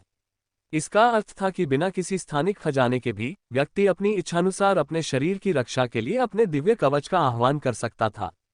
धातु अवशोषण क्षमता की तुलना में इसे और भी अधिक बड़ा चढ़ाकर बताने वाली बात यह थी कि दिव्य कवच ने मोरालेस परिवार के एक सदस्य को, जिसने 7वां द्वार खोला था, उन अयस्कों के साथ क्षमताओं को साझा करने की शक्ति प्रदान की जिनसे उन्होंने अपना दिव्य कवच बनाया था। यदि वे किसी पवन तत्वीय पोतयस्क को अवशोषित कर लेते तो उसकी गुणवत्ता के आधार पर उन्हें उतनी ही आसानी से पवन तत्वीय बल सुदृढ़ीकरण विचलन प्राप्त हो जाता। अयस्क की क्षमताएं जितनी अधिक अतिरंजित होती, दिव्य कवच उतना ही अधिक शक्तिशाली होता। बेशक किसी को भी अपने दिव्य कवच को बनाने के लिए बेहद सावधानी बरतनी होगी। आखिरकार सभी का स्वामी होना असंभव था। अगर कोई अपने दिव्य कवच को बिना किसी स्पष्ट दिशा के अयस्कों का एक मिश्रण बना दे, तो अंततः वह बिना किसी वास्तविक शक्ति के हर काम में निपुण हो जाएगा। लियोनेल इतना उत्साहित इसलिए था क्योंकि 9वां दरवाजा खोलने से उसे अपने दिव्य कवच में अर्ध 5वें आयाम की धातुओं को समाहित करने और उनका उपयोग करने का अधिकार मिल गया था। लेकिन उसके पिता ने उसके पीछे एक नोट छोड़ा था जिसने उसके विचारों को बेकाबू कर दिया था। अगर वह अपने दिव्य कवच के मूल के रूप में विकास अयस्क का उपयोग करता, तो उसके लिए तीसरे आयाम में रहते हुए भी 5वें आयाम का दिव्य कवच बनाना संभव हो सकता था। आखिरकार किसी को यह नहीं भूलना चाहिए कि लियोनेल अभी भी चौथे आयाम में प्रवेश करने के लिए अपनी नींव तैयार कर रहा था। लियोनेल की दिल की धड़कन तेज हो गई। हालांकि दिव्य कवच को आसानी से त्यागा और सुधारा जा सकता था। शक्ति के प्रत्येक प्रमुख स्तर के लिए अपना मन और आत्मा एक कवच में लगाना ही सबसे अच्छा था। अगर लियोनेल इतनी अच्छी शुरुआती स्थिति में था, तो उसे 5वें आयाम में प्रवेश करने तक अपने दिव्य कवच को त्यागने की जरूरत नहीं पड़ती। हालांकि वह खुद से आगे निकल रहा था। उसे अभी भी अपना कवच डिजाइन करना था और उसने अभी तक ये भी तय नहीं किया था कि वह कौन से अयस्कों का इस्तेमाल करेगा। और सिर्फ इसलिए कि उसे यहाँ 7 इवोल्यूशन अयस्क मिल गए, इसका मतलब यह नहीं था कि उसे 3 और जरूर मिल जाएंगे। कौन जानता था कि इसमें कितना समय लगेगा। एक आखिरी समस्या भी थी। उसके पिता के अनुसार ये सब सिर्फ एक सिद्धांत था, हालांकि उन्होंने अभी तक इसे आजमाया नहीं था। बचपन में उनके पास इसके बारे में सोचने की कंप्यूटेशनल क्षमता नहीं थी, और जब तक उन्हें एहसास हुआ कि यह संभव है, तब तक उनकी शक्ति के स्तर के लिए आवश्यक विकास अयस्क बहुत दुर्लभ हो चुके थे। कौन कह सकता था कि उसका बूढ़ा आदमी उसे फिर से परेशान नहीं कर रहा था। आसान प्रतिद्वंद्वी नहीं होगा। लियोनेल ने अपनी हथेली घुमाई जिससे उसके हाथ में एक पिस्तौल आ गई। जैसे ही शिमोन घाटी की ओर जाने वाले रास्ते से ओझल हुआ, उसने कई गोलियां दाग दी। हालांकि ये गोलियां शिमोन के लिए बिल्कुल नहीं थीं, बल्कि उन्होंने उसके कई मातहतों को ढेर कर दिया। जब तक वे पूरी तरह से गायब हुए, शिमोन के साथ आए 30 से ज्यादा लोगों की संख्या बमुश्किल आधी रह गई थी। हालांकि वह शिमोन की उग्र निगाहें देख सकता था, लियोनेल ने पलक तक नहीं झपकाए। जब वे सचमुच गायब हो गए, तो वह वापस मुड़ा और एक बार फिर फोर्स गीजर में घुस गया। इस बार उसने खंडित घन को और ज्यादा नहीं रोका और उसे सीधे फोर्स क्रिस्टल कोर के विकास की गति बढ़ाने दिया। एक बार फिर बाहर आने के बाद उसकी पहली इच्छा इस खदान से जुड़ी दूसरी सुरंगों की खोजबीन करने की थी। शिमोन जिस सुरंग से गुजरा था, वह सिर्फ बाहर घाटी तक जाती थी, लेकिन बाकी सुरंगों में बेशकीमती प्राकृतिक खजाने होने की पूरी संभावना थी। हालांकि जब वह एक बार फिर उस छोटे मिंक की खून से लथपथ आकृति के ऊपर से गुजरा, तो वह रुक गया। इस बिंदु पर वह अवाक रह गया। क्या इस छोटे से बच्चे को बुरी तरह जख्मी नहीं होना चाहिए था? ऐसा क्यों लग रहा था जैसे वो बस झपकी ले रहा हो? लियोनेल ने सिर हिलाया। वह अब और बदलाव की इजाजत नहीं दे सकता था। इसलिए उसने अपने हाथों पर लाइट एलिमेंटल फोर्स लगाई, छोटे मिंक को उठाया और उसे सेगमेंटेड क्यूब के एक स्नोग्लोब में फेंक दिया। उसे सचमुच समझ नहीं आ रहा था कि उस छोटे से मिंक का क्या करे। शायद भविष्य में जब वह इतना ताकतवर हो जाए कि उसे आसानी से वश में कर सके, तो वह उसे आजाद कर दे। इन मामलों से निपटने के बाद लियोनेल की मुस्कान लौट आए। खंडित घन को अपना काम पूरा करने में 12 घंटे बाकी थे, और यह उसके लिए कोई समय सीमा भी नहीं थी। लियोनेल मुस्कुराया, इसे थोड़ा बदला समझो, बुजुर्ग। तुम्हें इतने दिनों तक मुझे परेशान करने के लिए किसने कहा था? लियोनेल को स्लेयर लीजन को लूटने में जरा भी बुरा नहीं लगेगा। ओल्ड हच सिर्फ खुद को दोषी ठहरा सकता है। लियोनेल निकटतम सुरंग की ओर दौड़ा। उसने स्थानिक कंगन के भीतर अनेक स्नोग्लोब संग्रहित कर रखे थे। वह सुरंग के घुमावदार रास्तों पर चलता रहा और कीमती अयस्कों का पता लगाने के लिए शब्दकोश का सहारा लेता रहा। ज्यादा समय नहीं बीता था कि उसे अपनी मेहनत का फल मिल गया। विकास अयस्क अरबे अयस्क एक महत्वपूर्ण आधारभूत अयस्क था और अधिकांश बल शिल्पों के लिए आवश्यक शक्ति का बुनियादी नेटवर्क प्रदान करता था। इवोल्यूशन अयस्क भी इसी तरह काम करता था, क्योंकि यह अयस्कों को मजबूत बनाता था, लेकिन इसका उपयोग ज्यादा चमत्कारी था। अयस्क के प्रकार के आधार पर यह कई प्रकार के कार्य कर सकता है। ये दो अलग अलग अयस्कों को मिलाकर एक ऐसा नया अयस्क बना सकता है जिसमें दोनों विशेषताएं हों। इसे किसी एक अयस्क पर लागू करके उसके प्रभाव को उसके परिवार के अन्य अयस्कों की तुलना में बेहतर बनाया जा सकता है, और अयस्क वृद्धि को तेज करने के लिए उत्प्रेरक के रूप में भी इसका उपयोग किया जा सकता है। अरबे अयस्क की तरह इवोल्यूशन अयस्क भी अनोखा था। ये केवल एक ही प्रकार का था, लेकिन इसे कई अलग अलग चरणों में विभाजित किया गया था। लियोनेल को जो इवोल्यूशन अयस्क मिला वह ब्लैक इवोल्यूशन अयस्क था। इसलिए ये किसी भी ब्लैक ग्रेड अयस्क और उससे नीचे के अयस्क पर ऐसे प्रभाव डाल सकता था। अनुवाद में इसका मतलब था चौथे आयाम और उससे नीचे का कोई भी अयस्क। लियोनेल इस फसल से बहुत खुश था। इवोल्यूशन अयस्क की इस नस में 7 टुकड़ों के लिए पर्याप्त सार था। सार एक अनोखी अवधारणा थी जो केवल कुछ दुर्लभ प्राकृतिक खजानों पर ही लागू होती थी। ये गणना की एक विधि थी। मूलतः किसी विकास अयस्क को अपने मूल प्रभाव प्राप्त करने के लिए उसमें इस सार की एक निश्चित मात्रा का होना आवश्यक था। यह इसलिए महत्वपूर्ण था क्योंकि इसमें इवोल्यूशन अयस्क की चौथी क्षमता थी। अगर काले इवोल्यूशन अयस्क के 10 टुकड़ों को एक साथ मिला दिया जाए तो वे कांस्य इवोल्यूशन अयस्क बना सकते थे। अगर कांस्य इवोल्यूशन अयस्क के 100 टुकड़ों को एक साथ मिला दिया जाए तो वे रजत इवोल्यूशन अयस्क बना सकते थे। अयस्क के एक टुकड़े को एक मानने के लिए उसमें पर्याप्त सार होना जरूरी था। ऐसी बहुत कम चीजें थीं जो कम गुणवत्ता वाली चीजों को मिलाकर उच्च गुणवत्ता वाले खजाने का निर्माण कर सकती थीं, लेकिन इवोल्यूशन और उनमें से एक था। यदि मुझे और अधिक विकास अयस्क मिल जाए, 3 और के लिए पर्याप्त सार, तो मैं अपने दिव्य कवच के आधार के रूप में 5वें आयाम अयस्क का उपयोग करने में सक्षम हो जाऊंगा। लियोनेल की आंखें ऐसी चमक उठी मानो उनमें आग लग गई हो। उनके धातु समन्वय वंश कारक की 2 मुख्य क्षमताएं थीं, दिव्य धातु अवशोषण और दिव्य कवच देवता। दूसरी ही वह वजह थी जिसके कारण मोरालेस परिवार इतने अच्छे बल शिल्पकार और योद्धा बन पाया। दिव्य धातु अवशोषण से उन लोगों को, जिन्होंने अपने वंश गुण को जागृत कर लिया था, धातुओं को अवशोषित करके खुद को मजबूत बनाने की अनुमति मिलती थी। यह कोई अनोखी बात नहीं थी। आखिरकार लियोनेल उस विशेष शिरा अयस्क आयामी शुद्धि की तलाश में था जिसका जिक्र किया गया था। उस शिरा अयस्क से उसे अपने बल पथों को मजबूत करने में मदद मिलती। हालांकि जहां एक सामान्य व्यक्ति केवल इन विशेष और विशिष्ट अयस्कों को ही अवशोषित कर पाता है, वहीं मोरालेस परिवार इस तक सीमित नहीं था। विशेष शिरा अयस्क, जिसे बल शिरा अयस्क के नाम से जाना जाता है, और विशेष रूप से लियोनेल की वर्तमान जरूरतों के लिए काला बल शिरा अयस्क, शक्ति में केवल सामान्य ही माना जा सकता था। इसकी इतनी मान केवल इसलिए थी क्योंकि इसके विशेष गुणों के कारण सामान्य बल साधक इसके कुछ सार को अवशोषित कर सकते थे। हालांकि लियोनेल अधिक शक्तिशाली अयस्कों को अवशोषित कर सकता था और अपने बलपथ को उन धातुओं से मजबूत कर सकता था जिनके उपयोग की अन्य लोग कल्पना भी नहीं कर सकते थे। ये क्षमता ही यह समझाने के लिए काफी थी कि मोरालेस परिवार इतना ऊंचा क्यों खड़ा हो सकता है। अगर किसी का शरीर धातु जितना मजबूत होता तो क्या उसे नुकसान पहुंचाना संभव था? ये लियोनेल के पहले मिले ए ग्रेड इन्वेलिड से बिल्कुल अलग था क्योंकि यह लियोनेल के अंदरूनी अंगों को भी प्रभावित करता था। हालांकि सबसे चौंकाने वाली बात यह थी कि मोरालेस परिवार की यह एकमात्र जबरदस्त क्षमता नहीं थी। ये भी तर्क दिया जा सकता है कि दिव्य कवच देवता को ज्यादा बड़ा चढ़ाकर बताया गया था। जब तक कोई धातु समन्वय वंश कारक का चौथा द्वार खोलता है, तब तक वह अपनी आत्मशक्ति बढ़ाने के लिए धातुओं को अवशोषित कर सकता है। हालांकि अपना दिव्य कवच बनाने का अधिकार पाने के लिए उसे 7वां द्वार खोलना होगा। इस क्षमता को एक बल शिल्पी और एक योद्धा के स्वप्न का सम्मिश्रण माना जा सकता है। ये व्यक्ति को अपना दिव्य कवच गढ़कर उसे अपने शरीर का अंग बनाने की अनुमति देता था। इसका अर्थ था कि बिना किसी स्थानिक खजाने के भी व्यक्ति अपनी इच्छानुसार अपने शरीर की रक्षा के लिए अपने दिव्य कवच का आह्वान कर सकता था।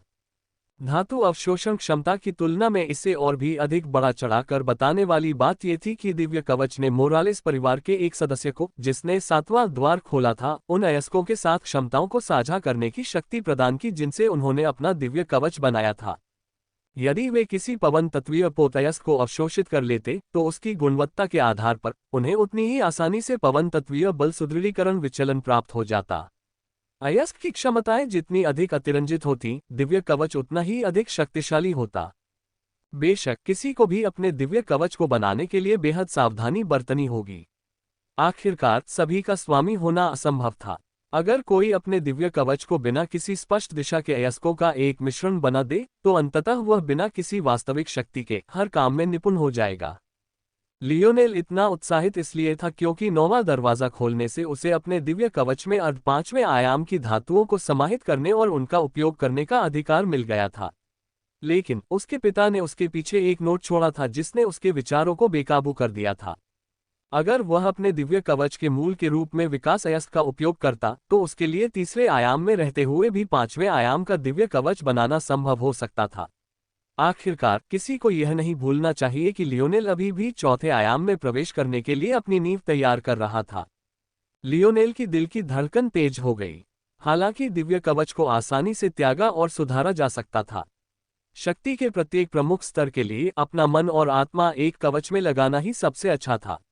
अगर लियोनेल इतनी अच्छी शुरुआती स्थिति में था तो उसे पांचवें आयाम में प्रवेश करने तक अपने दिव्य कवच को त्यागने की जरूरत नहीं पड़ती। हालांकि वह खुद से आगे निकल रहा था। उसे अभी भी अपना कवच डिजाइन करना था और उसने अभी तक ये भी तय नहीं किया था कि वह कौन से अयस्कों का इस्तेमाल करेगा। और सिर्फ इसलिए कि उसे यहाँ 7 इवोल्यूशन अयस्क मिल गए, इसका मतलब यह नहीं था कि उसे 3 और जरूर मिल जाएंगे। कौन जानता था कि इसमें कितना समय लगेगा। एक आखिरी समस्या भी थी। उसके पिता के अनुसार ये सब सिर्फ एक सिद्धांत था, हालांकि उन्होंने अभी तक इसे आजमाया नहीं था। बचपन में उनके पास इसके बारे में सोचने की कंप्यूटेशनल क्षमता नहीं थी, और जब तक उन्हें एहसास हुआ कि यह संभव है, तब तक उनकी शक्ति के स्तर के लिए आवश्यक विकास अयस्क बहुत दुर्लभ हो चुके थे। कौन कह सकता था कि उसका बूढ़ा आदमी उसे फिर से परेशान नहीं कर रहा था।